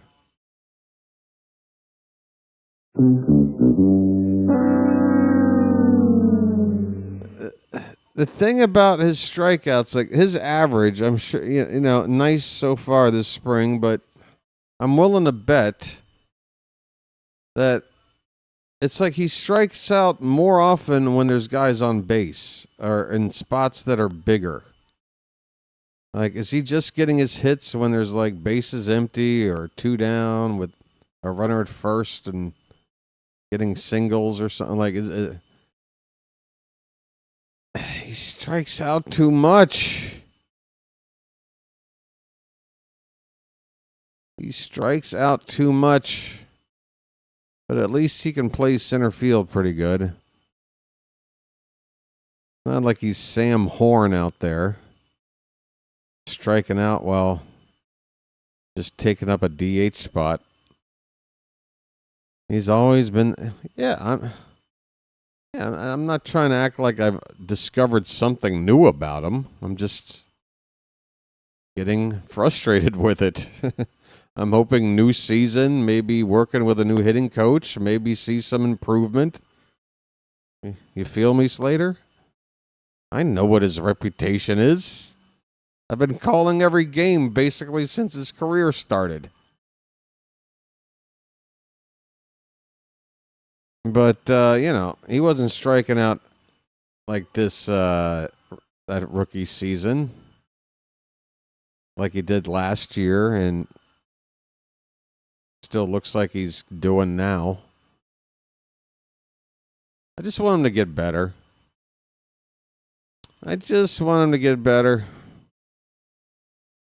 We can get a good return by trading him mid-season. Well, who do we play in center field once we trade him? We don't really have a guy waiting to take over there yet. He has 9 hits this spring, 6 with nobody on, and 3 with runners on first only. Thank you. And yeah, in the big spots, when you got guys on base, he strikes out. So that to me just says he just gets in his head too much. The bigger the situation, the less you can count on him to even make contact. And I'm sorry, but that's just not going to work in the big leagues. You know, if you're ever, you know, you got to know when they hit, when it counts. I'm not breaking any news here.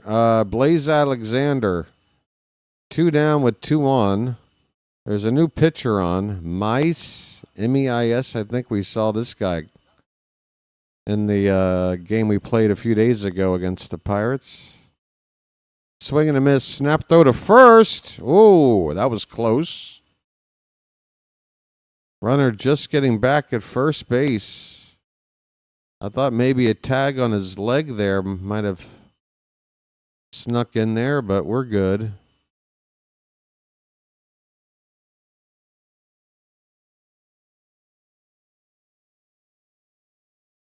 Blaze Alexander with 2 hits today already. 2 strikes. Fouls it away. It's still 2-2. 2 on, 2 out, and a 2-2 count with a 2-run lead. 2-2-2-2-2. Hey, Carl, how you doing? By the way, I haven't even looked at the vertical side now in probably about 45 minutes because I've got my game full screen on my laptop because the cable to my TV just keeps going in and out, and I'm sick of it. We got a full count now on Blaze with 2 down, so the runners will be off on the pitch. Come on, Blaze. Love to see. Oh.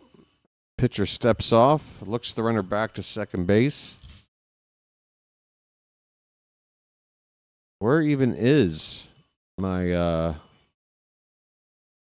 vertical YouTube? I don't even have the tab open. Is that ball 4? Ball 4 to Blaze, folks. Load him up. I'm walking here. I'm walking here.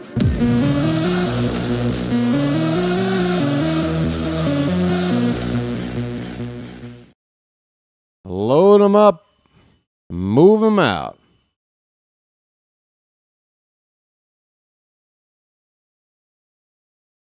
Hightower with a pop-up into shallow right. The second baseman will go out and make the catch. Cobb Hightower. Cobb Hightower. Come on, take a pitch, dude. He goes after the first pitch, pops up to end the inning. The Orioles leave them loaded. And we go to the bottom of the 7th. Folks, it is 7th inning stretch time here on the BirdWatcher Channel. Anybody know what that means? Anybody got a clue about what that might mean when we get to this part of the day? Folks, let me go into my own little emoji area here. We go in here real quick. There we go. It's time to throw some cakes on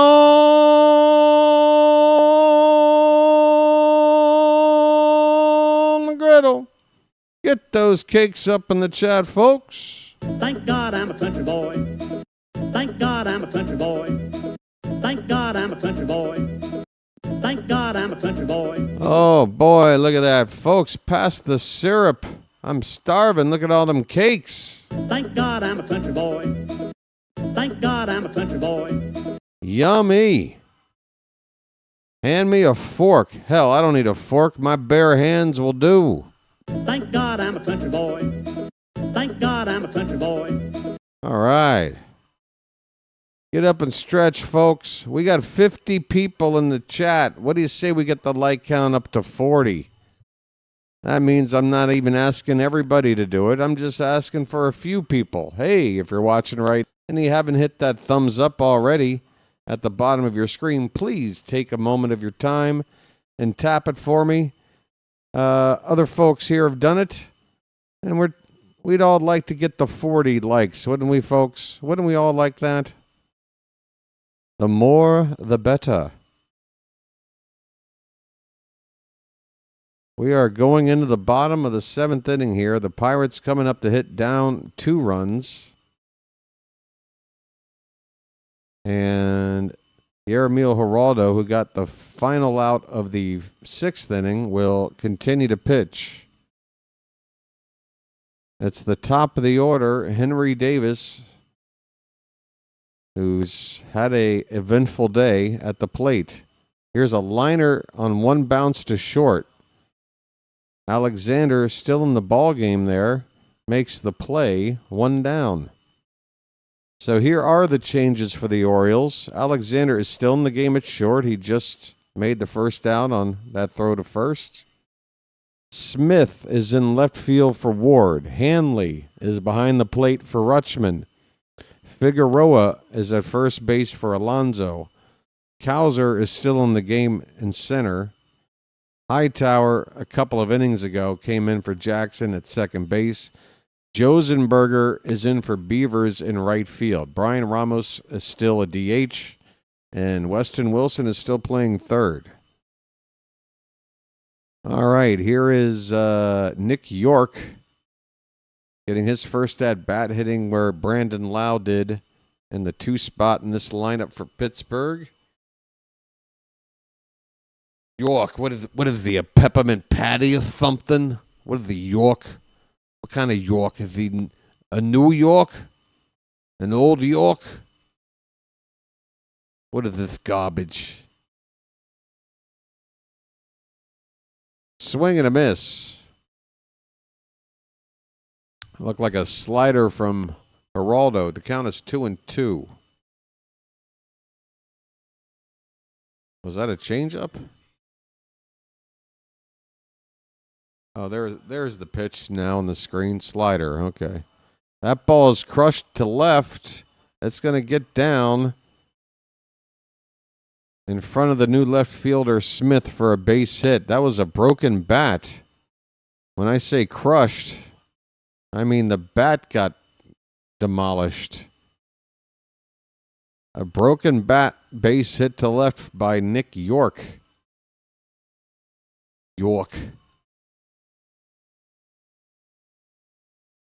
Here is Valdez, a left-handed bat. Emmanuel Valdez in for Brian Reynolds in this spot of the order. He's playing second base. Reynolds was playing left. A lot of stuff moved around here for the Pirates. I don't want to go over all of it.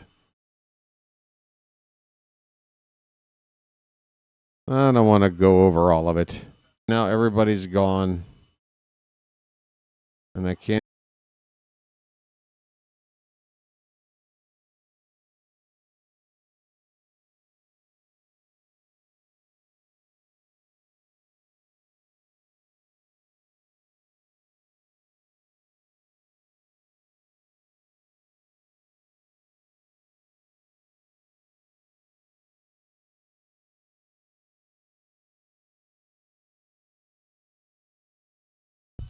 Am I back on? Crap.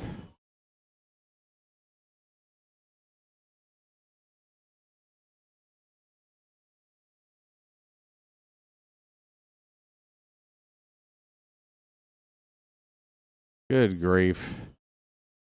I was just ready to say enough already and get the hell out of here. I'm watching all the numbers go down. Average watch times dropping like a stone. Looks like I'm back on. How you guys doing? Marcelo Zuna, I guess, broke my channel with his 3-run homer off Yermíl Geraldo to give the Pirates a 6-5 lead. What was that? Matson is in the pitch for Pittsburgh. The Orioles are up to hit in the top of the 8th, down a run. This is Josenberger at the plate with a count of 1-2 strikes. And he hits a ground ball to third base. It is bobbled there, not handled in the glove, and Josenberger will reach. That should be an E5. And the Orioles get the tying run on with nobody out. I'm back. Hey, everybody, I'm back. Hey, show BW some love for hanging in there. I was ready to sign off. I was very much ready to call it a night. Or 2:30 in the morning. All right, folks. You want to do a lag check? Type in the number 5 if you'd like. Brian Ramos is at the plate, I believe. First pitch is a strike. Next one is a little low. The count 1-1. All right, so there is a bit more lag than I would like, but all things considered, whatever. We got a 1-1 count on Ramos. Runner at first, nobody out. Pitch, swing, and a foul. Swing and a foul. How about one more lucky to get me through this experience? I really thought this stream was over. It didn't seem like there was any way for it to come back. Did I freeze again? Did I freeze again? I bet you I froze again, didn't I? I can't tell. Now I'm paranoid as hell. 1-2 the count on Ramos. The pitch. Swing and a miss. He strikes out.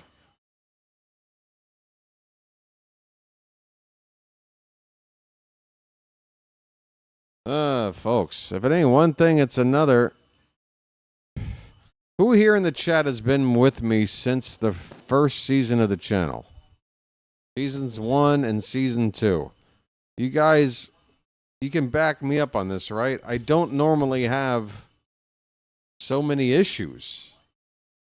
Normally, it's a smooth running stream. You know, maybe once in a while, there'll be, a little, sometimes I'm just behind the whole game, by extra time than I'd like or something. But with the internet dropping out like it has, and again, just the stream itself, the game I'm watching, that's been an issue. Like, it hadn't been like this. I'm hoping it's not going to be like this in the regular season, or this is going to be a mess. I don't want any interruptions. I mean, if you're tuning in and you want to follow the game, you can't rely on me, and then why are you going to watch me? Bartman was lurking. 1-2 the count on, who's up? Weston Wilson? Who the hell? Is it still Ramos? Wilson is up at the plate. 1-2 the count. One down, runner at first. Pitch. Fouled away. We are down a run in the top of the 8th after a 3-run homer off the bat of Marcell Ozuna. That was his first Pirate home run of the spring, and in a uniform as a Pirate. Yermil Geraldo, folks. I don't think it's helping his cause to make this bullpen with giving up that bomb.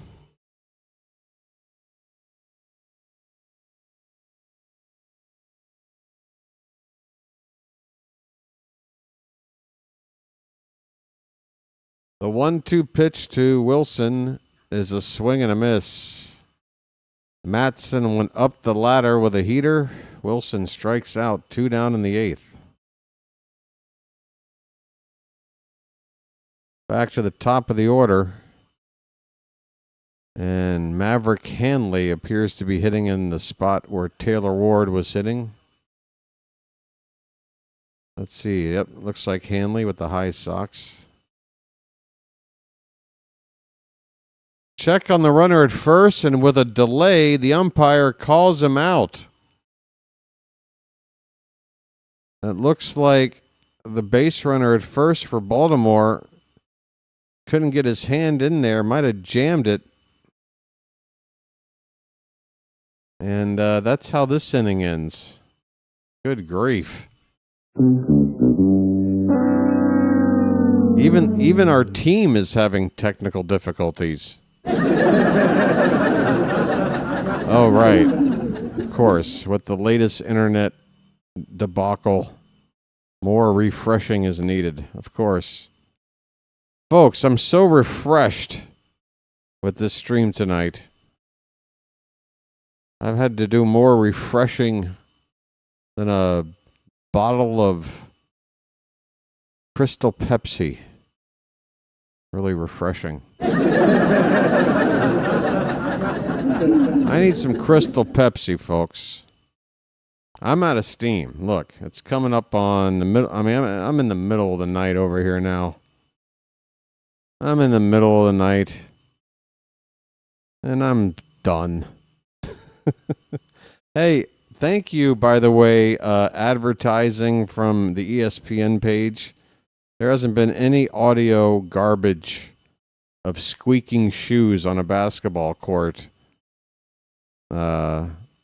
interrupting every half inning today. It's been nice and quiet.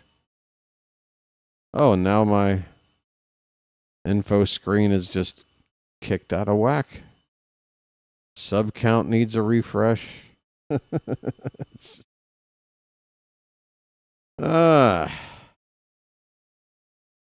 This is like that video game Burger Time. It's like one of those video games where you have to run around and or like it's The Sims. You ever play The Sims? The whole time you're just like clicking areas. Oh, you got to go over here and plant this. Oh, you got to make sure you walk the dog now or else it's going to crap in the house. And just constantly that's what running this stream has been like lately. Just constantly fiddling with stuff. I just want to call the game, damn it. George loved Burger Time. Remember building the burgers? Here's a base hit in the left center field. That's a hit for somebody for Pittsburgh. I don't know. I'm going to have to. Okay, so I guess it's going to be like that. I will fix it.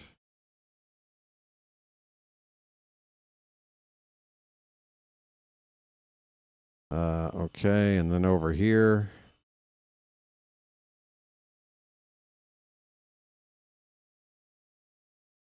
All right. 1-0 on whoever's up to hit now.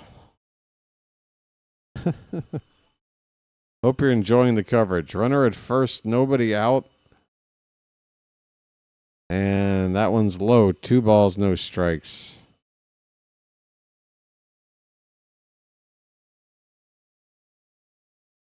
Billy Cook is up to hit. Okay. Which means the runner at first is Stovall. Stovall at first. Cook at the plate. Fly ball to center field and deep. Going back, looking up. That ball is gone. Billy Cook hitting in the number 9 spot as a backup. Just hit a 2-run blast to dead center field. And the Pirates now lead at 8-5. Damn it, I wish my stream would have just died. Couldn't you have just let the stream die? Why are you torturing me like this? This is my punishment. 8-5 Pirates.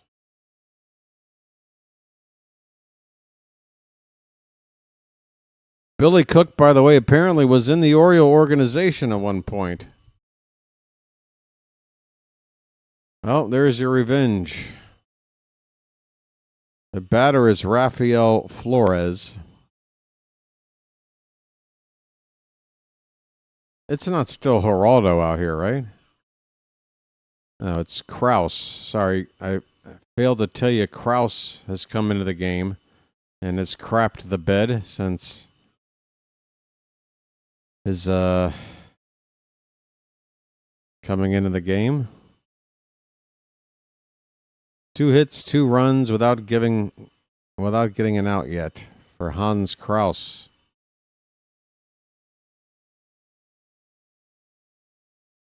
Hans Kraus just sounds like a villain name. I'm sorry. Very villainy sounding. Sounds like the name of, wasn't that the name of Alan Rickman's character in Die Hard?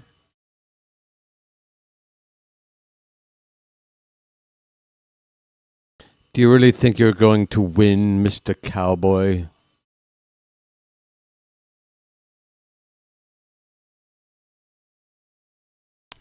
Where are you, Hans?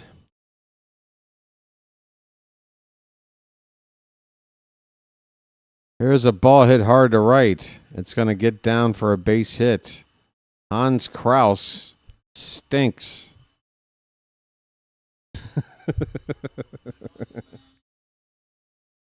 Oh, God. Go back to being a villain in an 80s action movie. Please.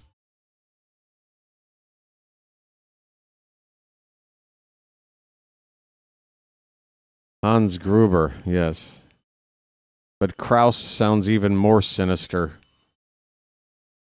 Hans Kraus. Here's a wild pitch. Runner moves up to second base. This is a shit show.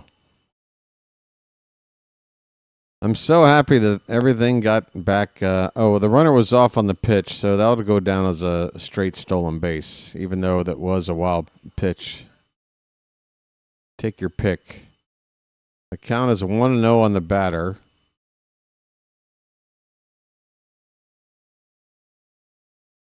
Swing and a miss.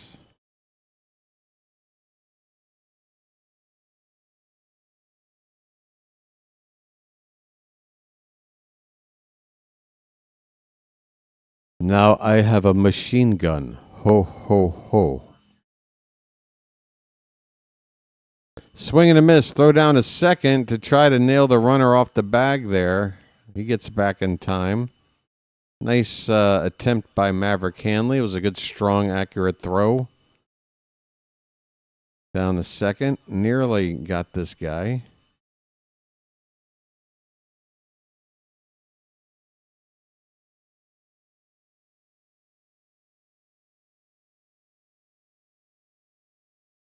Hans Kraus. Pitch. There's a ball hit to second. Over to first for out number 2. Runner moves up to third base.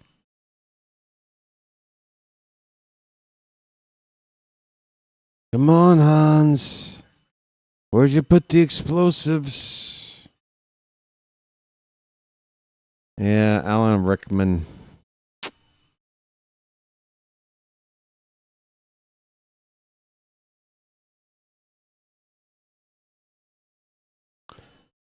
All right. Who's up next? Who got next? This, who the hell is this guy? I don't know. To hell with it. Runner at third with 2 down. Let's just get this out. 0-1 pitch. Upstairs, 1 ball, 1 strike.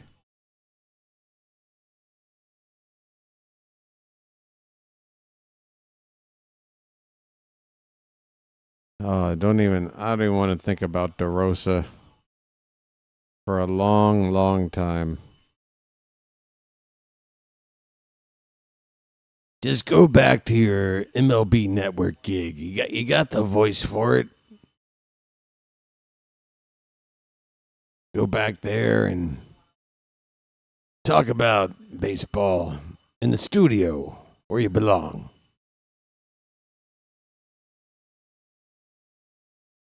Uh-oh, Bam's asking for it. So it's not the best option, but it just is what it is. How do the guys quickly just forget this one? I'll never forget you, Tony Mansolino. God, what just a feckless swing and a miss. Bye, birdie. Florida gets a touch. Swing it outside Johnson. There's the squeaky shoes.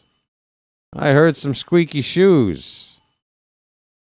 Even that has to make an appearance today. Just when I was saying thank you for not bothering me.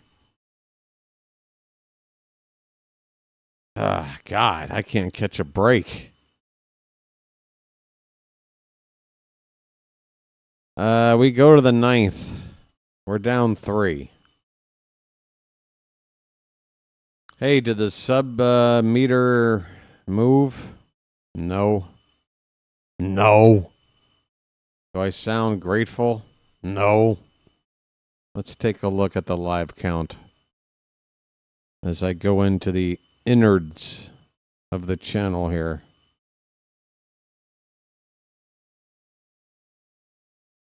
$37.63. We got 3 subscribers during this game today. Hey, I will take it. Thank you to you 3 people. If you are watching and you are not subscribed, every subscriber counts, folks. Join the fun. I promise you. See, here's the thing. I get it. It's going to be tough to convince new subscribers, new to the channel, during these spring games I'm calling with all the screw ups and everything, you know? And not to mention that, you're getting like 75% BW, let's be honest. Regular season, 100% BW. I don't hold back, but I can't be 100% BW right now. I run the risk of burning out before we get to the end of the season. And you got these World Baseball Classic games on top. This is a busy spring. First pitch pop-up here in the 9th. Shallow. Oh, that's going to drop in.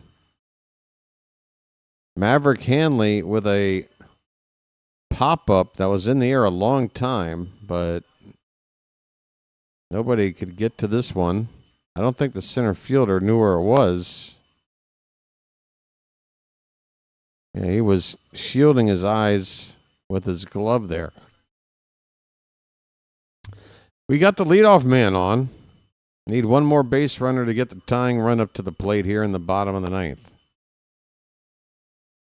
Yeah, let's get the likes up to 40.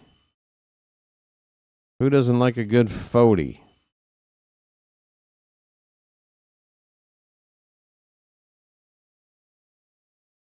Who's up to hit? We got a lefty hitter up there.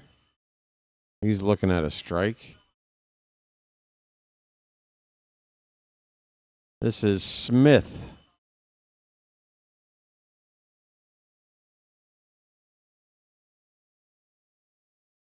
Braden Smith is the batter. And he swings and misses, and down he goes. See you later, Braden. 1 away in the 9th. Figueroa will come up to bat. He took over for Pete Alonso playing first.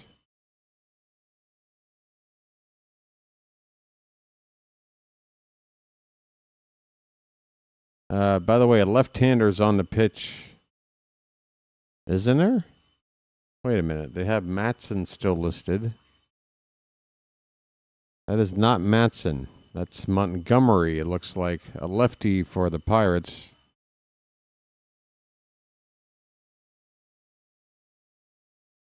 He has not been added to the box score on the ESPN page yet, but Montgomery, the lefty on the mound. The count is a ball and a strike. And a swing and a miss makes it 1-2 on Figueroa. Colton Cowser is on deck. I mean, I don't know if he's going to bat, but he's due up next, and he hasn't been replaced yet. This ball's hit to left. It's going to hang up there for out number 2. Runner goes back to first base. And let's see if Cowser gets another chance to hit. He's 1 for 4 today.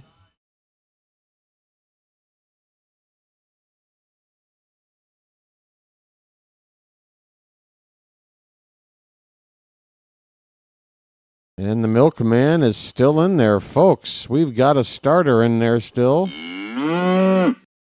Cowser, one more at bat. Takes a pitch in the dirt for ball 1. 2 down in the 9th. Cowser needs to get on base. Willie Vasquez is on deck as the would-be tying run.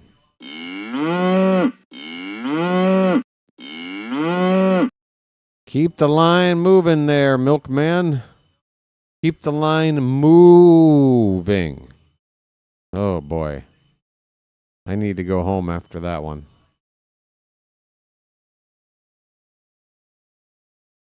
The 1-0. That one's hit to left center. Long run on, and that's going to get down into the gap for a base hit. Hanley should be able to score on this. He will. Colton Cowser has got himself an RBI double. It's 8-6, and the tying run is coming up. The milkman delivers.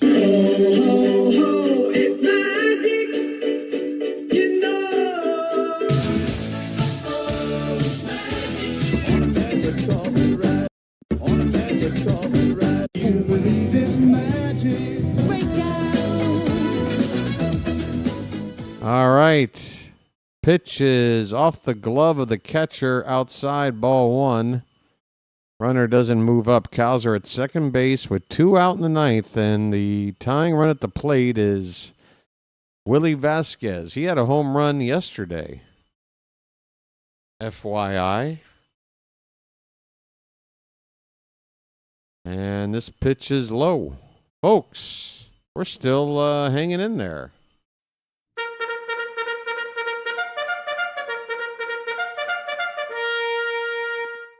Did we bump up to 3770? How did that happen? How did it happen? Wow, a sub run of epic proportions. Thank you so much, folks. And I want to thank you very much for that. I really do. We got a 2-0 count here on Vasquez. Where am I? I've lost it. Vasquez, yes. What are we at now? Oh, now my stream is suffering again. Folks, we are trying to get over the line. I think the count is 3-0 on Vasquez. 2 out here in the 9th. Oh, don't make me refresh right now. I'm going to have to do it. Watch me miss the last pitch. Come on. Hurry, hurry, hurry, hurry, hurry. Get back up.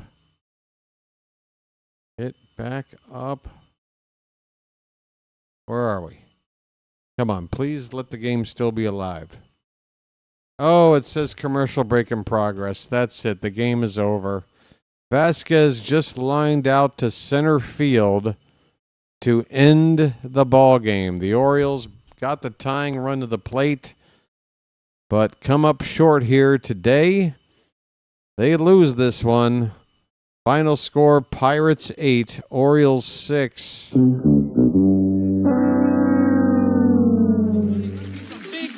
Big buck, stop it all. No. Whoa, how did we get 14 subs? Somebody did something. That is not normal. There's no way 14 new subscribers joined within the span of like a half an hour. If it's true, I can't thank you enough, but I have to feel at least a little bit skeptical about what that is. Are those bots? Are those a bunch of bots joining so they can start spamming the chat? I don't know. We'll find out soon enough, but that's a nice sub run. if it is legit. Yeah, we're up to 37-77. How the hell did that happen? How did it happen? How did it happen? I don't know. We lose today, folks. We lose. Let's talk about it. Let's see. There's some things, like with every spring game, the final score and winning or losing really isn't the story, is it? Trevor Rogers made a start today. He went 4 innings. I think they wanted him to probably go 5, but he did struggle a bit, giving up 4 hits and a walk in 4 innings, 2 earned runs, 3 strikeouts. I mean, he wasn't horrific, but he was not sharp Trevor Rogers. Dietrich Inns struggled a bit himself. I mean, really, everybody did. Inns went an inning and 2/3. He gave up an earned run on a hit and a walk, which actually lowered his ERA to 14.4. Yermín Geraldo really stunk it up. 4 hits in 1 inning plus a walk. Gave up 3 earned runs. That was the difference in the ball game. He struck out a couple of guys. Lloyd came in to get the final out to bail out Geraldo in the 7th inning. And then in the 8th inning, they brought in Hans Kraus, and he was not good. 3 hits, gave up 2 runs, and that gives him a spring ERA of 18. Ouch. Offensively for the Orioles, it was a pretty good day. 6 runs on 13 hits. You like that. You had multi-hit games from Taylor Ward, Adley Rutschman, Colton Cowser, Blaze Alexander, and Dylan Beavers. Beavers and Rutschman both hit home runs. Ward scored a pair of runs.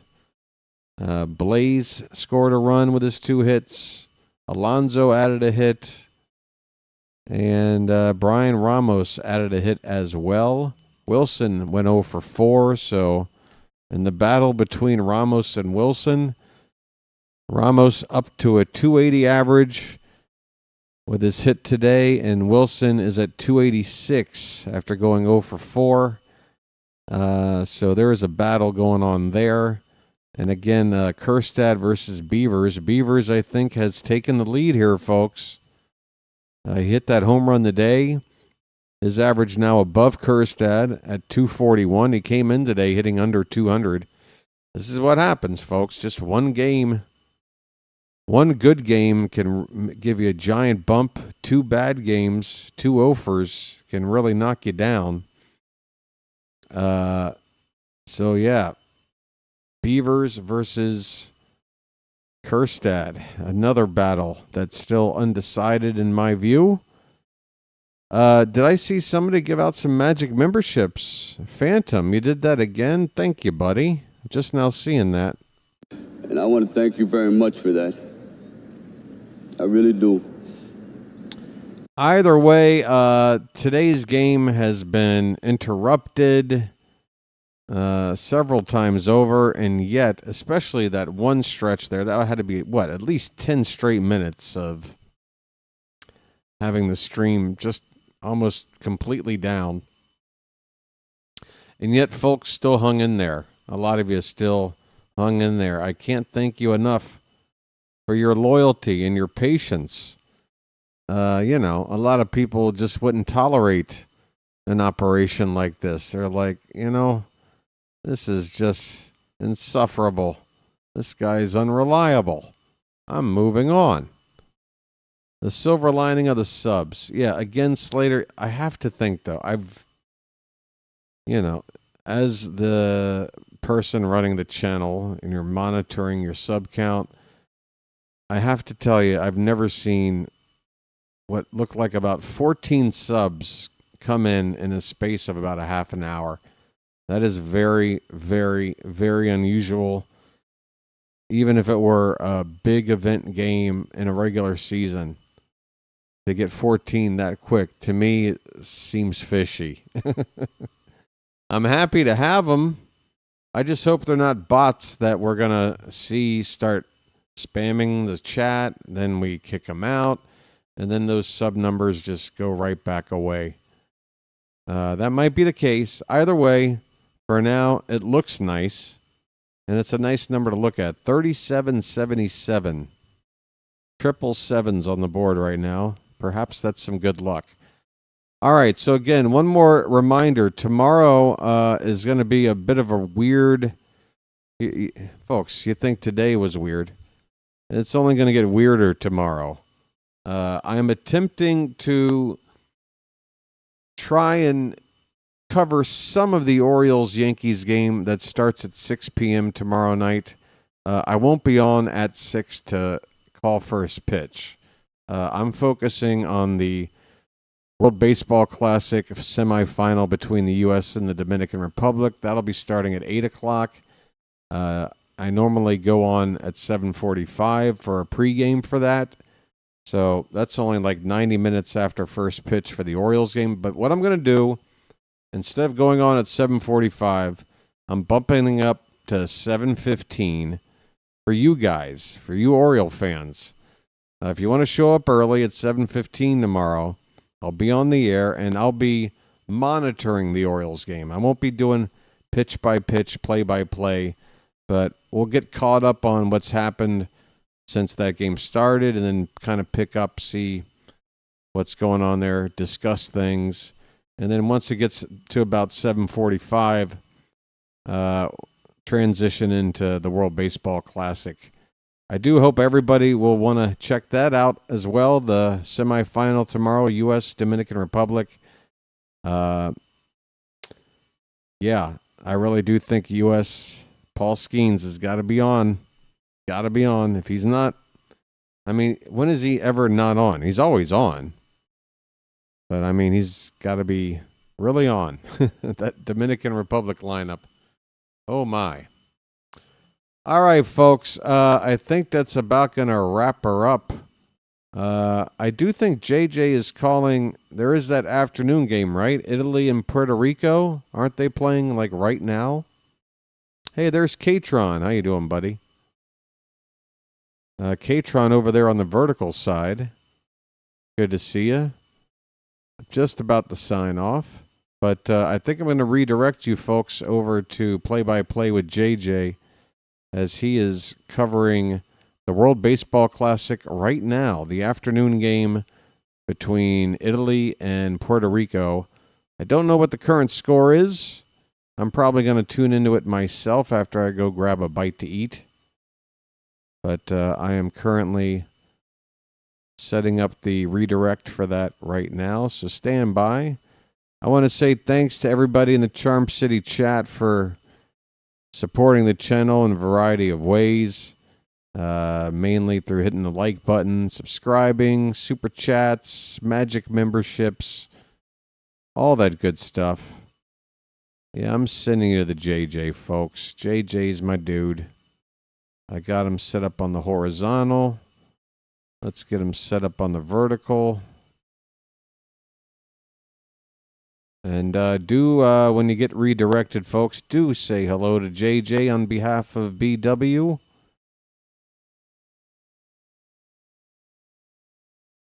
All right. Both sides are ready to go. All right, folks, that's going to do it for me. I did enjoy our hangout together. That part I always enjoy. It's just the technical crap. Another one today, but we got up to 40 likes here on the horizontal side. We did fine. We did fine, folks. And again, sort of a game and a half covered tomorrow. So be here 7:15 p.m., okay? Until then, this has been the BirdWatcher, folks. The Orioles dropped this one today against the Pirates, but don't worry. Be happy. Sending you to play-by-play with JJ now. I'll chirp at you later, folks. Take care.